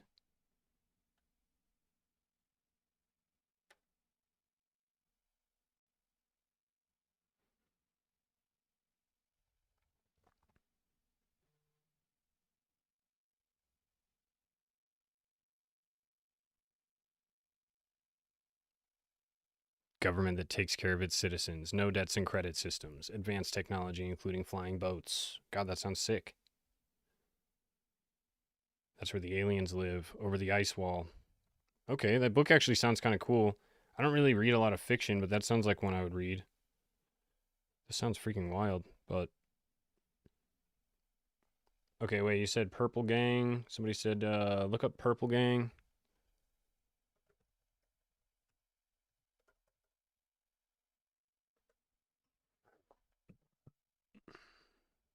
Also known as the Sugar House Gang, was a criminal mob of bootleggers and hijackers composed predominantly of Jewish gangsters. Yes, and through Ian Carroll, I did learn the difference between a mob and a mafia, which I thought was super interesting. I don't know how that's never talked about, but it definitely makes sense. Detroit, Michigan during the 20s of Prohibition era, and came to Detroit's dominant criminal gang, excessive violence. Purple Gang, Jewish mobsters. I wonder if they had anything to do with, do you know if they had anything to do with Joe Kennedy? Mr. Joseph Kennedy? Oh, I moved it to the side. Yo, if you guys don't use DuckDuckGo, I highly recommend it. Really good browser, very private. It's got the duck player, so if you don't want to see ads on your videos, then that's the place to do it, because I shouldn't even tell you this because I benefit from the ads, but I like you guys and I don't want you guys to have to suffer through stupid advertising. So use DuckDuckGo. Not getting paid for that. Just extraterrestrial. Oh shit, that's freaking interesting. I don't know what your name is. Control Alt Dig. Oh, okay, never mind. I do know what your name is. Control Alt Dig. Super valid motherfucking point. Extraterrestrial, because terrestrial is land. And they're on the other extra land. Super good. Yeah, DuckDuckGo. It's a browser. It's just like downloading Google Chrome. But I know, and I've always seen, I feel like they had a Super Bowl commercial at one point, but maybe not. Maybe that was the Aflac commercial I'm thinking of. But anyways, I used to see advertisements for it all the time, never knew. But when you access the dark web, this is the browser that it default uses. And I've always had better luck using it for photos and searches. Um, it's super fast. It's got a really good AI assist program. I just use it, so I just think it's Brave basically. It's a good browser like Brave. It does all the same things, but I think it's even better than Brave personally. The only thing you can't do with DuckDuckGo that I still use Brave for is the plugins. There's video downloader plugins and all kinds of cool plugins you can use with Brave. DuckDuckGo probably has its own versions of that, but I haven't gotten that far with it. I usually just still use Brave because I already have it all on there. So that's just my little 2 cents on browser stuff if you're interested. And yeah, there's the option to use when you open up like a video, it'll say, do you want to use the Duck player or do you want to use the YouTube player? Like go to YouTube.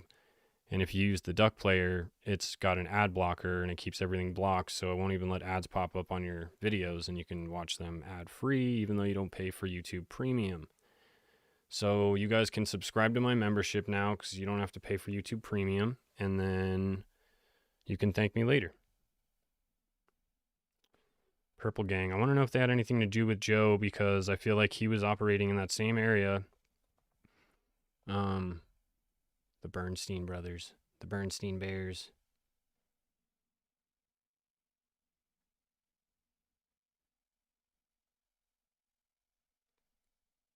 Interesting. Here we go. Here we go.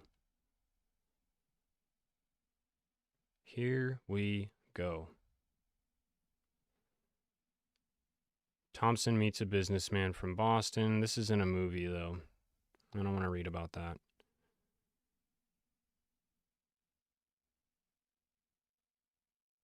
God, UFOs fascinate me, you guys. It's literally one of my favorite things to watch. There's so many crazy, and I live in Colorado Springs. NORAD is in my city. It's inside of Cheyenne Mountain, which is freaking wild that's a thing. I actually have met people that have worked in there, and they tell me it's not as crazy as I think, but I'm like, you would be paid to say that. I'm sure you have to say that. And they're like, yeah, it's just a training facility now. And I'm like, there's no way it's just a training facility. Like, no, it's not, dude. I know what's going on in there.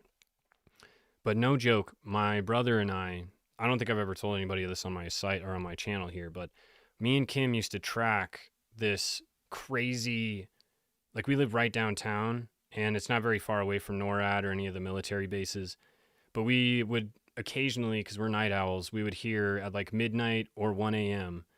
this loud bang, this like boom. It sounded like not a firework, like a loud explosion, like if somebody launched a cannon or a giant firework went off right by your house. And then we would see this weird orange orb that would just float for a while. And it would just like float north for a while. And we didn't think anything of it at first, but then it happened like once a month at like midnight or 1 a.m. every time I started tracking it. And I tracked 3 of them. And I told my brother about it. I was like, bro, this shit's crazy. This freaking UFO thing. I don't know what it is, but it happens once a month. And as me and my brother were talking about it outside while he was about to leave my house and head back to Denver. And it was like 1 a.m. And as he's about to leave and we're still talking about this freaking explosion, it literally happens right above us, like right above your head. And it's just like this loud explosion. And then out of nowhere, you just see this orange orb, not close to us, like not where the explosion was, just floating away. And it floated all the way north until we really couldn't see it anymore. It was super freaking strange. But yes, there is military bases here. And they're all around us. There's like the Air Force Academy, there's Peterson Air Force Base, we've got Fort Carson Army Base, we've got NORAD, which is technically, I don't even know, like missile defense, top secret organization inside of a mountain, which is crazy in the first place. So there's a lot of them. And then I was watching this Joe Rogan podcast, and I wish I could remember who it was that was talking about this, but they just happened to mention like, oh, they said something along the lines of, oh, let me take you to Colorado Springs and I'll show you some things that you would not believe. And they were talking about alien technology that the government has. So that's why I was like, it may not be UFOs, but it may very well be government testing weird ass whatever technology. So I don't know, dude.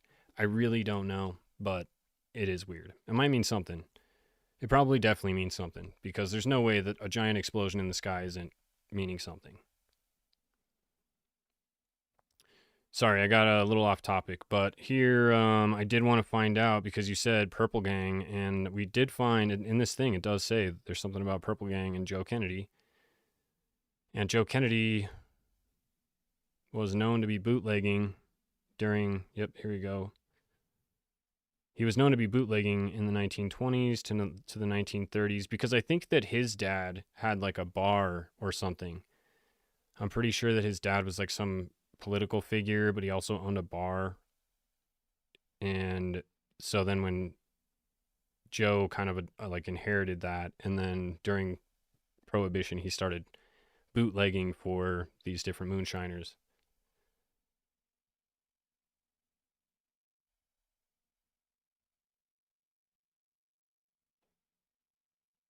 Yeah, I don't know. I just, as soon as I heard Jewish mob in the 1920s and Prohibition, like that's exactly where my brain goes. I'm like, Joe Kennedy definitely had to be tied with this somehow.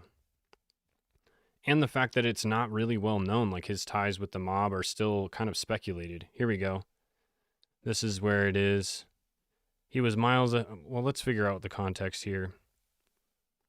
Kennedy was one of the first to establish a dominant position in the business. He cleverly used the knowledge he possessed, because his family had been active in the liquor industry for generations. Damn, generations. He was miles ahead of the competition with John R. Hughes and Thomas Job. Antoinette Giancana. What? Daughter of mafia boss Sam Giancana. Yep, so there's that connection to Sam Giancana, which all kind of links to the JFK shit. Writes in the 2005 book, JFK and Sam, the connection between the Giancana and Kennedy assassinations. They come up with the following story. Joseph P. Kennedy was definitely deeply involved in liquor smuggling. It almost cost him his life. The Jewish mafia in Detroit, the Purple Gang, found out that Joe was trading rum within their territory without their permission.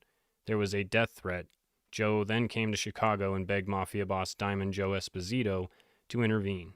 Esposito complied with the request and mediated. Kennedy was then, of course, indebted to him, and that had consequences, even into the 1960s. But see, the lore goes that JFK benefited from his dad's mob connections to get elected, having them swing the vote there. So if he was indebted to them, then how do we go from him now being re-indebted by, I don't know, seems weird. But literally they were threatening to kill Joe Kennedy, this Purple Gang. So crazy.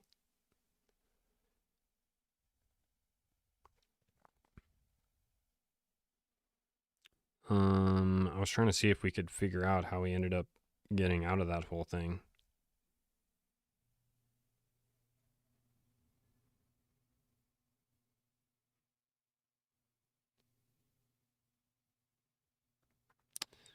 Okay, well, that's kind of cool. I'm glad that I was validated in looking into that. Purple Gang was a Jewish organization that operated in Detroit, though, so I'll remember that. Thank you guys for every time I go live. I think I learn probably more than you guys do, that's for sure. This is all just for me to learn. This is just me going through my process. I get to figure out and learn, and you guys are just here for the ride. No, I'm just kidding. But seriously, I learn a lot from you guys, because you guys are always really well, deeply connected. There was something else I feel like I wanted to look at, because it's what, 10:45. We've almost gone 2 hours here. Sheesh. Man, I swear my freaking furnace, I thought it just went off. Like, I think my house has a leak. We're losing air, you guys. I'm still wanting to figure out. There has to be more going on with Epstein and him gaining his. I want to know more about Epstein being tied.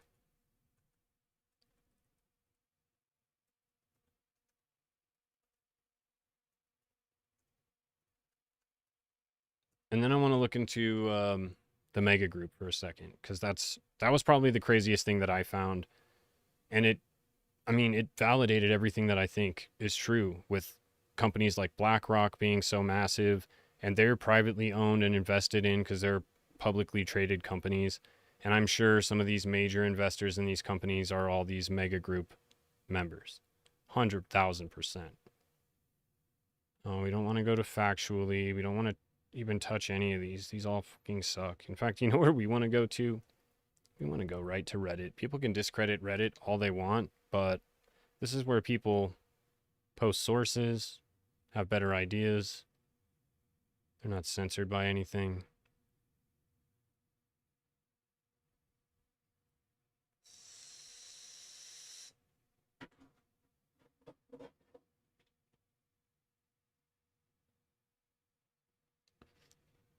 Are really the only ties through Robert Maxwell? Because it can't be.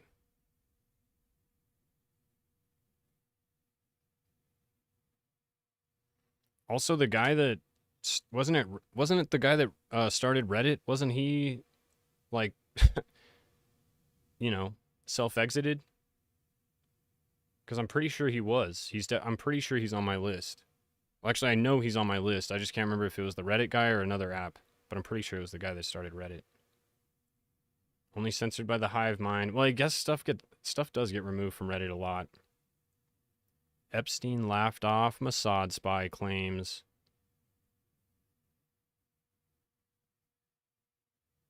Mike Benz on Jeffrey Epstein and where he got his money. Interesting stuff. No, well, maybe I have, because I just watched a bunch of stuff on Epstein and where he got his money.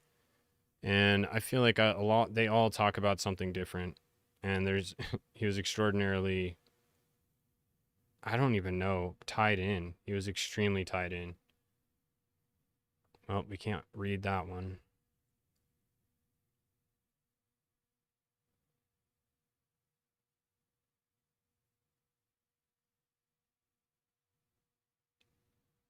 Emails reveal Epstein's ties to Mossad. Because, yeah, the only thing I really heard about anytime I look into it is the ties with Robert Maxwell. But there has to be more than that. For years, there's been whispers that Jeffrey Epstein had ties to key officials in the U.S. and foreign governments, was involved with Israel's intelligence agency, Mossad. Dismissed as conspiracy theory. These crazy conspiracy theorists, all you crazy tinfoil hat wearing losers out there who have nothing better to do than try and figure out what actually happened instead of just accepting our official story. Please stop causing me a headache. Literally conspiracy theory. It's so funny because they always get proven true. Even like what I was talking about with the Joe Biden fake Oval Office, like there was Reuters articles and all kinds of factual debunk this and debunk that, saying no, this is all fake. And then what, 4 years later, 3 years later, we find out that it's not all fake. So like, can you trust anything that they say anymore on there? No, you can't. You literally can't, because they want it that way. They want you to not know what to believe. They want you to not know the truth. They want you to listen to people like Candace Owens and Tucker Carlson and still have no idea what the truth is. But I think that that's fair. You can't trust anyone. It's one thing I love about Ian Carroll. He always says, you can't even trust me. And you guys can't trust me either. Like, you don't know. I think you can trust me because I have no weird intentions, but still, trust no one. That was in the X-Files. Let's see, hijacking group, blah, blah, blah. I want to know what these leaked emails say.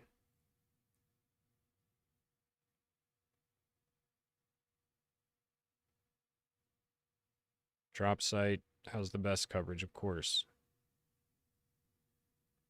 I've included 6 major stories about it. Okay, can we figure out?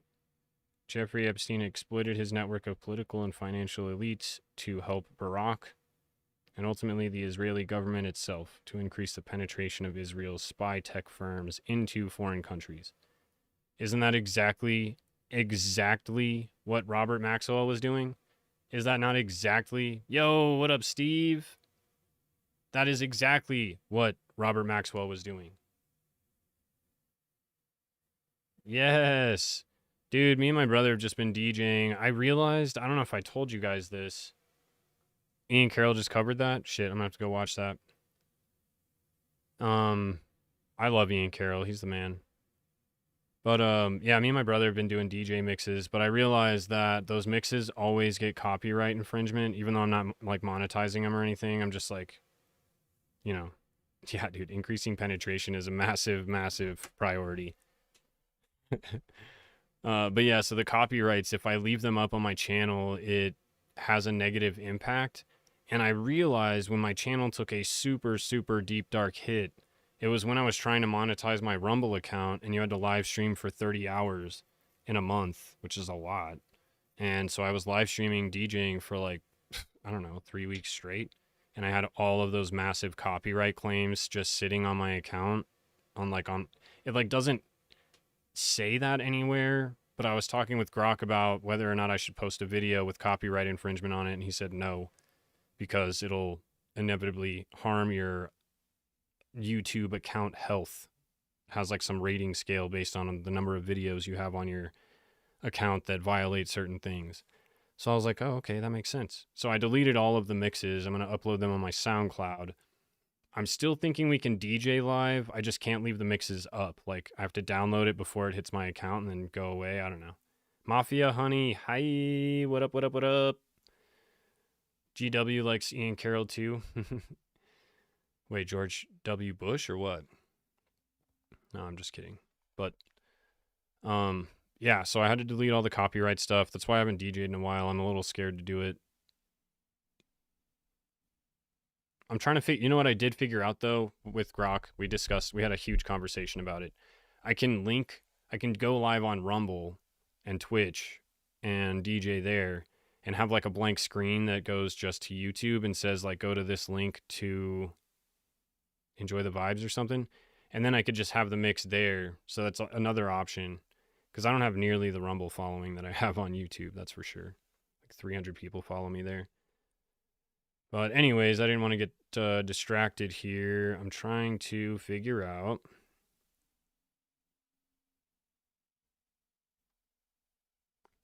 Did I just miss it? I don't feel like it said what the information is or what these leaked emails say.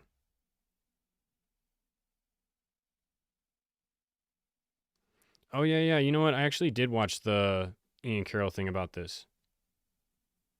Because I remember he was on the drop site link, actually. Let me see if I can just go there.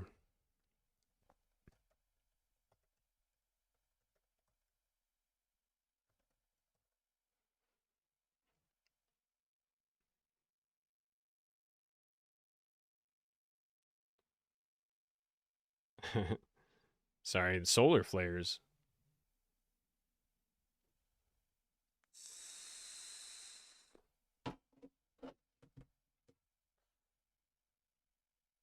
Hacked emails show how Epstein and Ehud Barak tried to engineer a Russian-led solution to remove Bashar al-Assad.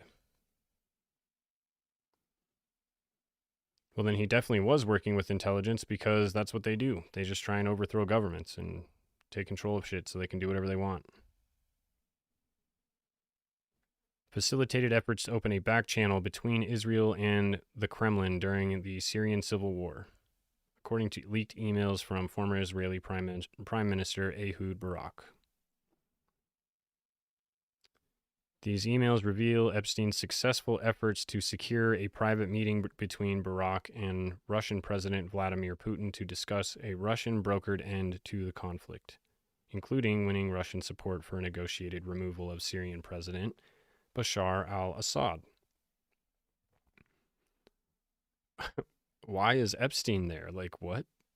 Epstein was an invaluable resource for Israel's former prime minister, who also served as head of intelligence and defense minister throughout his career, sharing whispers from within Russian elite circles and intel on Putin's interlocutors. I don't know, that's a new word for me. In Europe and the US. I was thinking like interlopers, kind of, but I don't know. and even advising him on how to engage with the Mossad. Barak, fresh out of his role as Israeli defense minister, built a deep portfolio of investments and business relationships around the world with Epstein's help. So, yes, that makes a lot of sense. It almost makes you wonder if he was brought with to get some sort of blackmail on Putin. Or maybe because he has blackmail on Putin. That's a good question. Ron and I actually haven't heard from him, but I sent him a couple of links to some interesting stories that maybe we could chat about, because I saw a video actually that was talking about possible links between JonBenet Ramsey and Epstein stuff. So I thought maybe we could dig into something along those lines, because that kind of ties in everything he goes through and the JonBenet stuff, which wouldn't that be crazy if they had something to do with each other? Like, even if only tangentially, it would still be pretty wild. Yeah, new word for me for sure. I kind of want to look it up. Interlocutor. Maybe I can use it in a sentence. Probably not. Throw it in a video. What do you mean say hi? I've already used Duck AI multiple times. Interlocutors are individuals who engage in a conversation or dialogue with one another. Well, that's a pretty... I feel like these words are always so big to describe such a really specific situation. This term often refers to participants in discussions, debates, or interviews. Essentially, an interlocutor is anyone involved in a communicative exchange, making it a broad term applicable in various contexts. Okay, cool. So, instead of saying that I was chatting with my mom about something, we can say, my mom and I were interlocuting. I'm assuming that's how you can use the word. Where were we? I lost it. Here we go.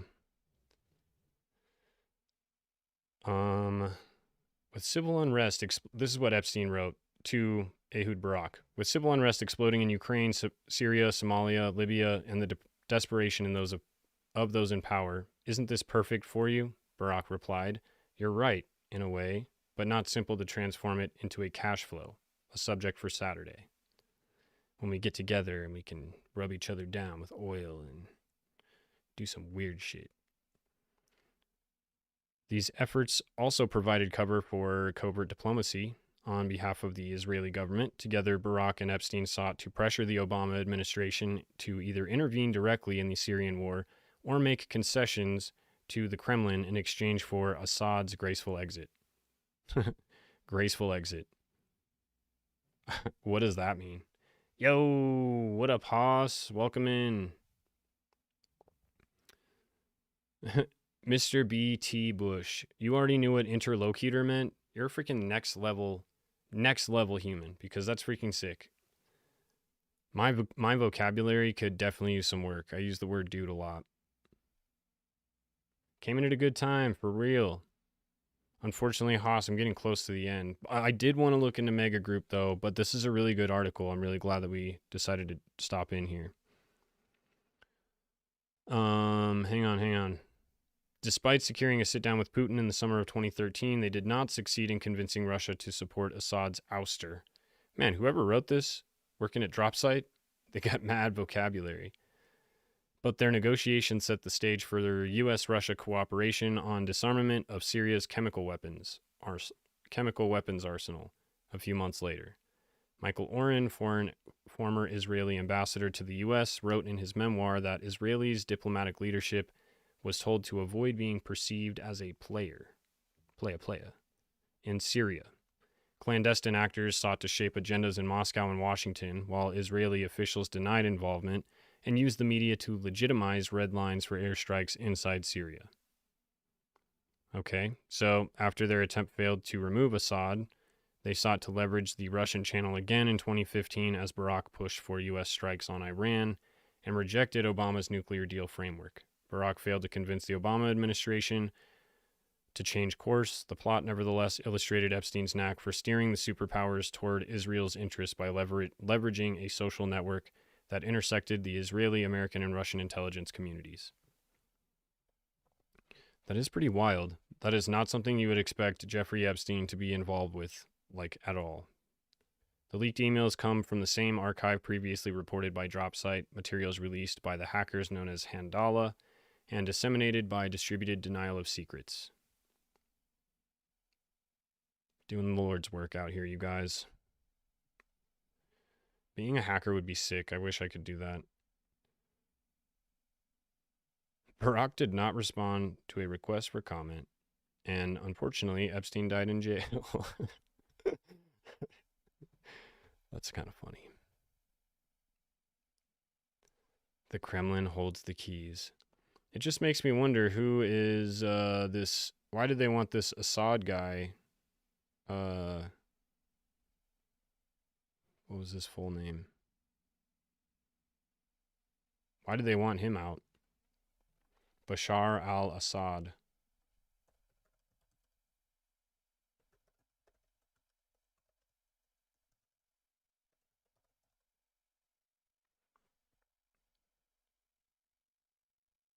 The spy from Cairo.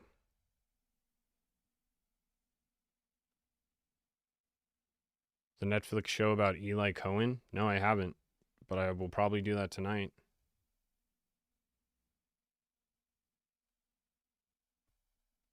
Shattered Dreams of Peace. Here we go. This is something I feel like we're looking for, right? Barack spoke on the final day of the 3-day World Policy Conference in Vienna, which also showed that relationships between Turkey and Israel remain strained following last year's Israeli raid on Gaza-bound flotilla that killed 8 Turkish citizens and a Turkish American. This is not... Never mind. This is not what I was looking for. Wait, did I even click on the right one? Okay, I did. Why? Oh, I already got it. I'm not used to it. It used to bring it up right here. Now it's over here. He wanted him removed because he believed that Assad's regime was brutal and that its downfall could lead to reduced Iranian influence in the region, which Israel would welcome. Barack also saw the potential for a more peaceful relationship with a post-Assad Syria, as the Assad regime had used the conflict with Israel to justify its oppressive rule.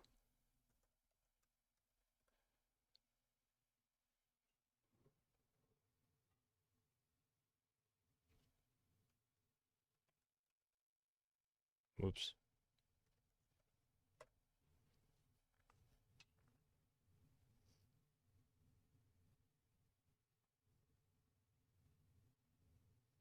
Syria's here. Israel's here.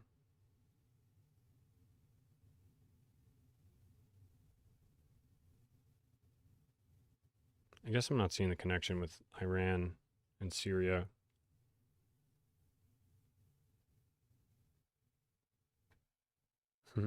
Flotilla. Flotilla sounds not as good. Doesn't sound as fancy.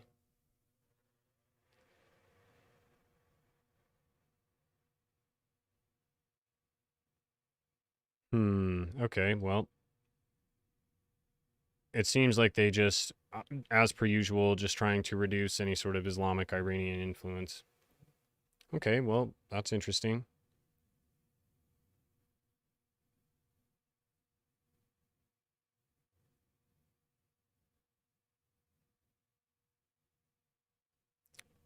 Of course, all the stuff that I was looking to look into is all removed from the internet, of course. Of course.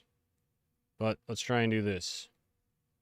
Oh, no, wait, I don't want to leave that one because that's actually really good.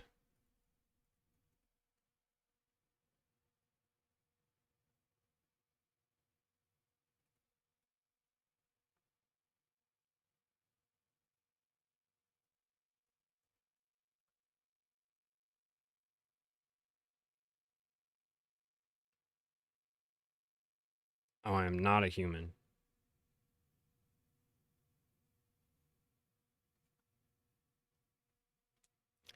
Mega Group. Founded by Charles Bronfman, Leslie Wexner, Edgar Bronfman Sr. That's a terrible name. I hate saying that one. All these other guys are members. I don't really recognize any of these names. Steven Spielberg, though.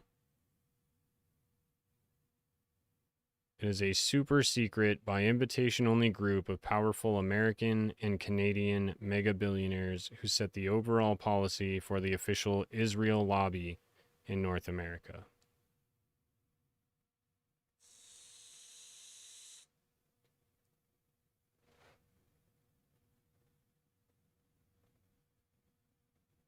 Whoa, whoa, whoa. Alex, what are you talking about juice? You got me curious.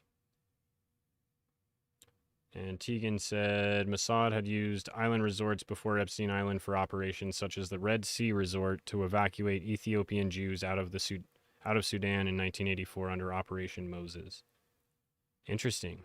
So then finally they're like, this is getting really old having to use all these different resorts and like undercover everything. Let's just get our own goddamn island. Right? Stellar Art, I've been trying to collab with Conspiracy Files because since I like got monetized like a year ago when I was even smaller than I am now, people have been telling me that my channel reminds them of his channel. So I reached out to Colin and was like, bro, we're both sober. We both talk about the same stuff. We should totally link up. And then he responded and was like, what's your channel called? And then I already sent him my channel, but I sent it to him again. And he never responded. So I might try and hit him up again because you're right. It would be cool. Plus, he's also been doing chats with Sean Atwood channel. So I feel like we both have something to talk about in terms of that too. Bronfman. Mega Group was a super secret, by invitation only, group of powerful American Canadian billionaires who meet behind closed doors twice a year to set the overall policy for the official Israel lobby in North America, and deploy billions of dollars a year in charitable cash.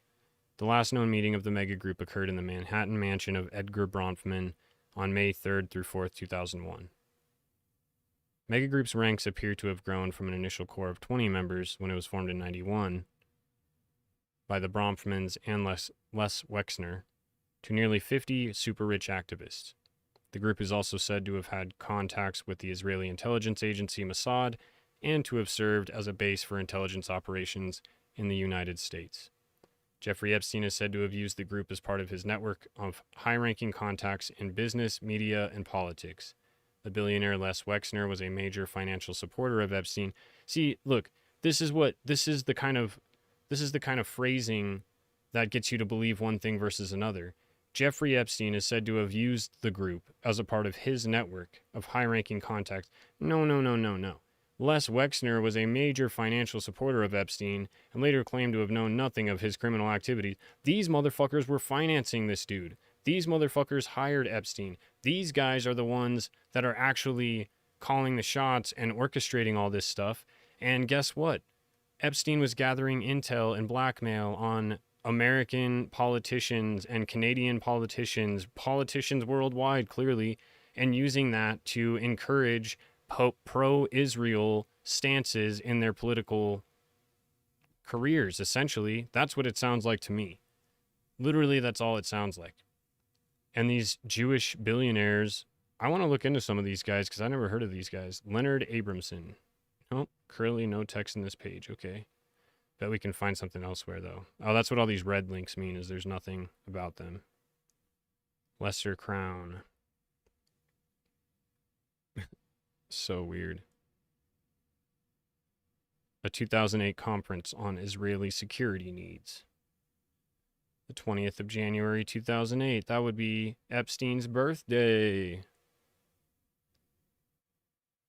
Exposure. Yeah, this is the crazy part. The Wall Street Journal reported on an April 1998 of gatherings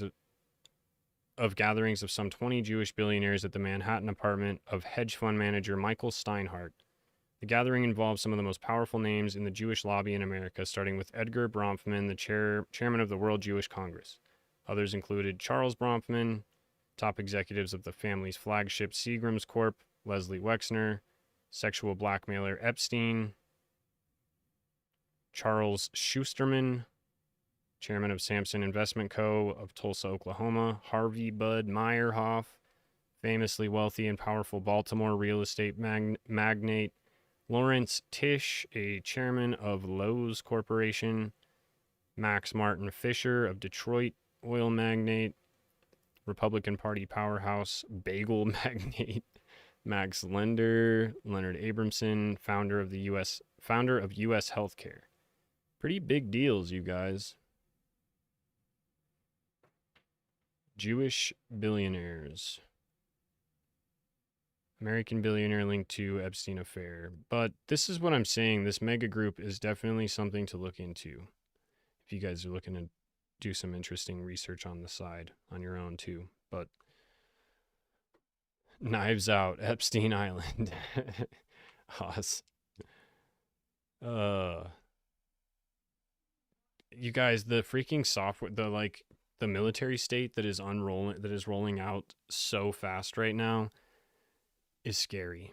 I'm going to post a short about it probably tomorrow, but there is just so much going on with cameras being installed without us ever voting on it or knowing, license plate trackers, facial recognition software going in, and then they're all like sliding it in under the guise of public safety and security. And though I'm sure it will help with that, there is, as always, nefarious uses for the same exact systems and information that they're going to be gathering through it. Big money for sure. The Bronfman girls and Nixium. I swear, Nixium's tied to everything. It's so weird. I feel like Nixium might have been a very similar operation to what was going on with Epstein.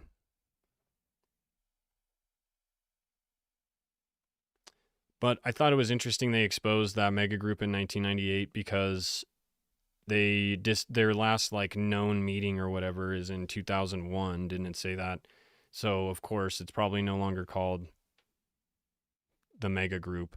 It's probably a mixture of other groups now, or the Bilderberg group or something. Who knows?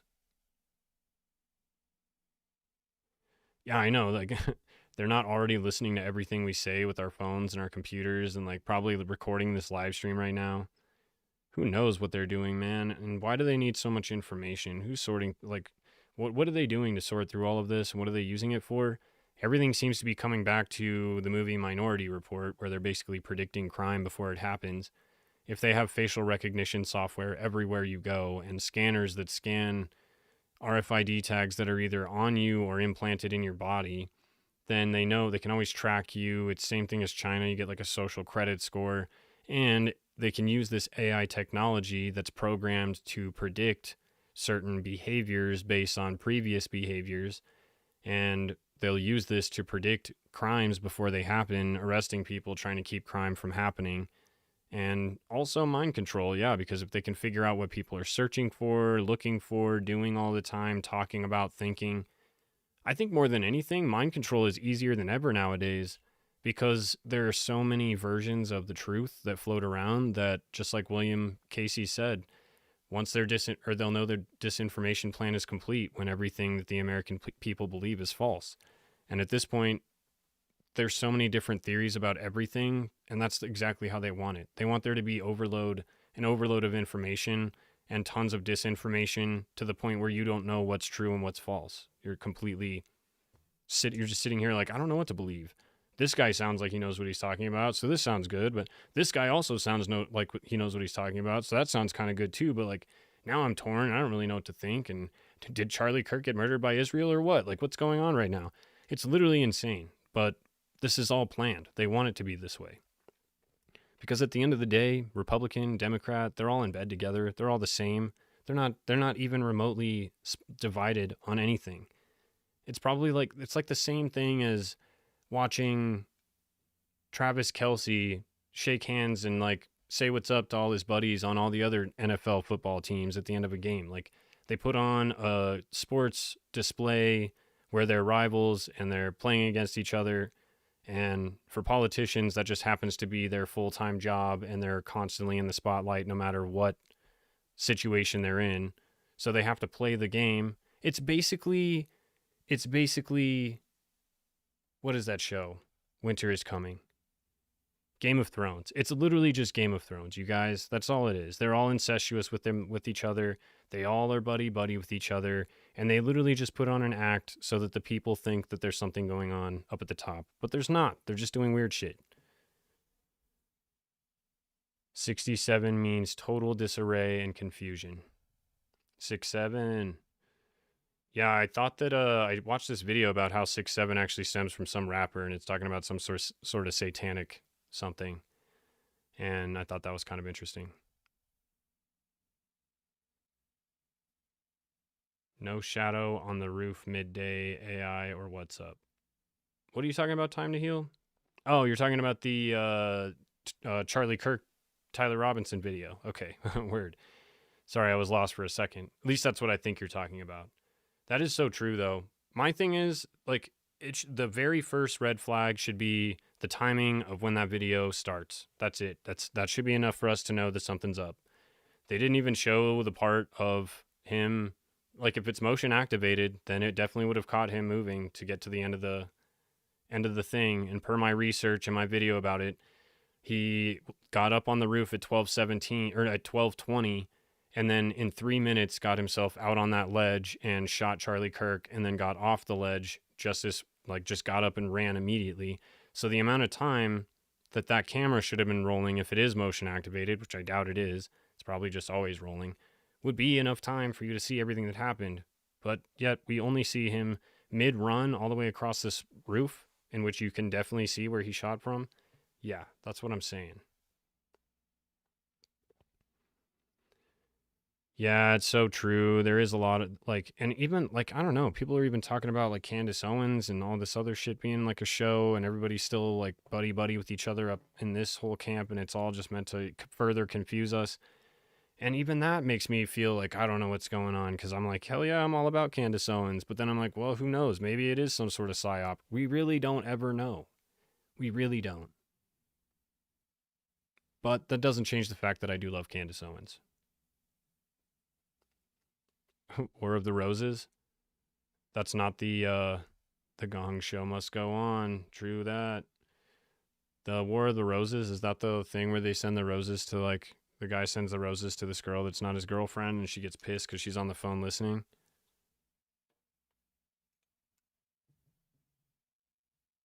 Yeah, there's literally nothing about the Tyler Robinson stuff that makes any sense to me, and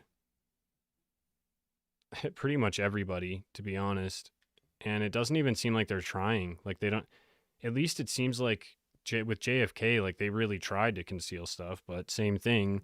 They have to come up with all these crazy, nonsensical excuses as to why this happened or that happened, because there's no real reason for it. It was just them fucking up their big plan, and now they're covering up for it. Just like with JFK and their magic bullet, we've got Tyler Robinson and his magic bullet. It's insane to me what they try and make us believe. And then we've got literal ballistics experts, and they've got people out there debunking them. They're just crazy conspiracy theorists. Like, no, dude, this guy runs a channel on ballistics. All he does is shoots guns. I'm going to trust him much, much more over some FBI dude I've never met, have no reason to trust the FBI, have never seen any of the information they're talking about proving that this is the truth. It's just so shady, you guys. It's so shady. Same thing with Luigi. There's something going on. There's something going on. And then we get these random mass shootings shortly after. My opinion on the issue, they're trying to push for more gun control, and like they're still trying to get people to want to vote guns out of existence here, which is not going to solve the problem like at all.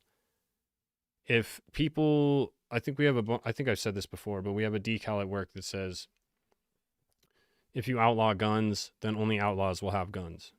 Like, that's the absolute truth. Only you're going to have to get it illegally. And honestly, maybe that's what they want, because they know that it'll just increase people's desire to get a gun if they outlaw them. And it might cause serious war. War of the Roses. It's on my list now because I thought it was just that. Have you heard of the War of the Roses show, their game thing that they do on the radio? I used to listen to it all the time at Enterprise. 1989, huh?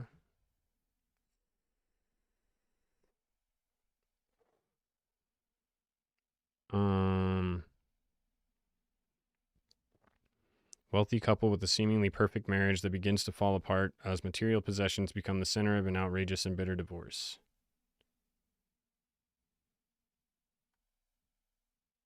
Well, it's got Danny DeVito. It couldn't be bad. I'm curious about it now. Why'd you bring this up? You don't trust Alex Jones? I don't know what to think about Alex Jones, but I love Alex Jones. He's freaking hilarious. The globalist elites, the goddamn globalists and the Democrats.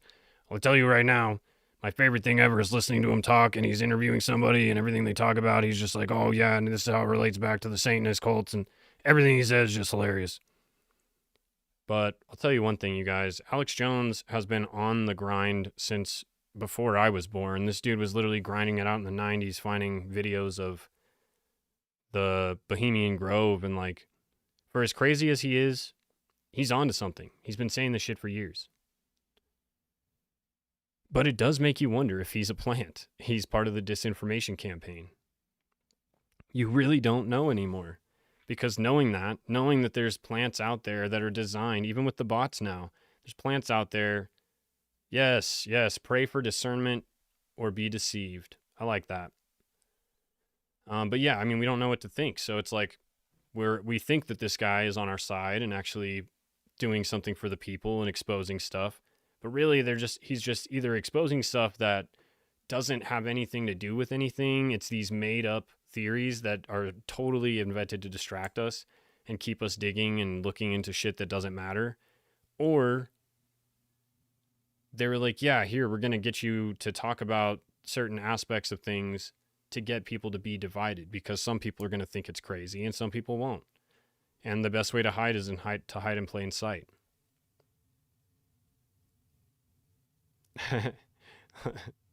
That's really funny. Sobriety for Alex Jones. Is Alex Jones... I don't know anything about him as an actual person. I just watch his show, but I don't know if he's sober or not, but I bet he's not. Yeah, true that, though. Should be calling him Bill Hicks. All right, well, I mean, I've kind of reached the end of my my rope here with what I have to bring to the table. I am going to keep doing some more research into the Epstein stuff and try and keep going live with this series as we dig further into where Epstein came from, who he was involved with, because I'm a firm believer that we can figure out who these redacted names are without even needing to know who the names are. Like, just knowing who he was tied with, knowing who he's protecting, knowing who he's involved with and why is going to give us all the names we need. 100,000%.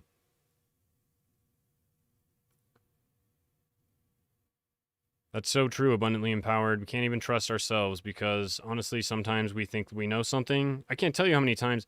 Okay, here, perfect example for me. When the Erica Kirk stuff started coming out, and this is just relevant with what I'm talking about, but with this week, with the video. But when the Erica Kirk stuff started coming out and dropping that she was involved with child trafficking, I was like, okay, man, conspiracy people are running hard with this thing. It's getting out of hand.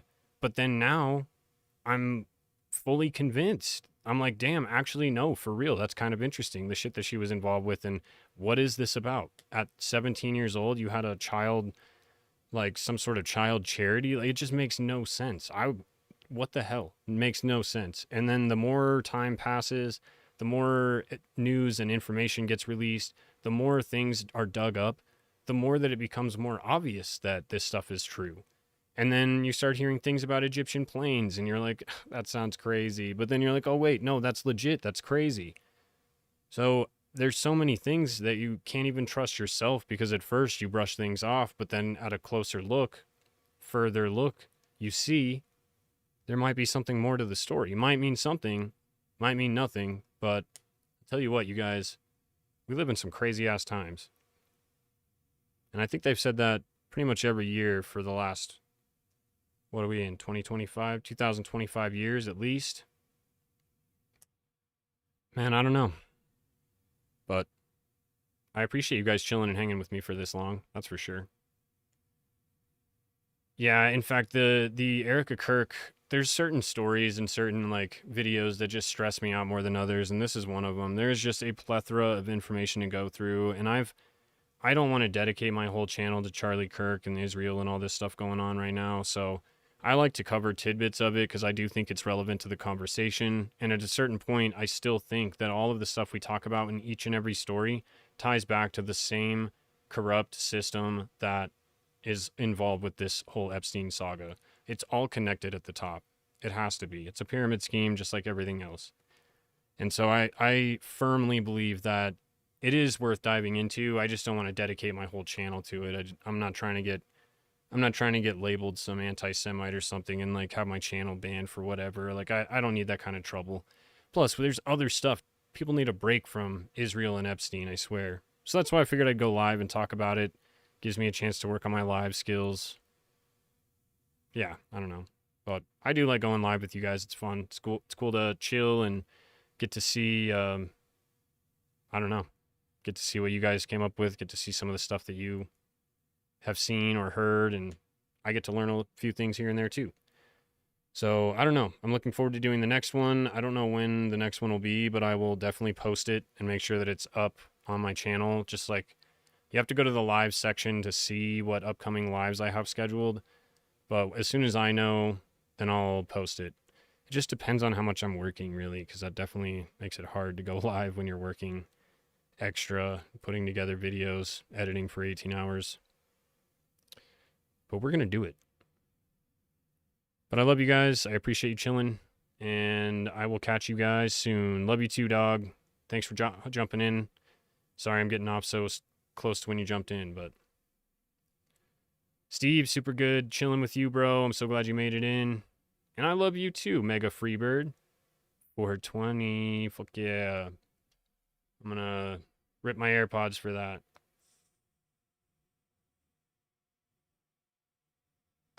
Yeah, dude. Thank you guys for tuning into the hardcore for the live.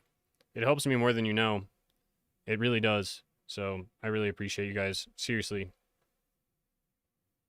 The channel would be nothing without you. I know that for sure. Literally would be nothing without you guys. But look for my Erica Kirk video Friday. Probably late on Friday. I'm not going to lie. It's going to probably be a late video because I'm way behind. But look for that video on Friday. All right. Love you guys. Later, sobers.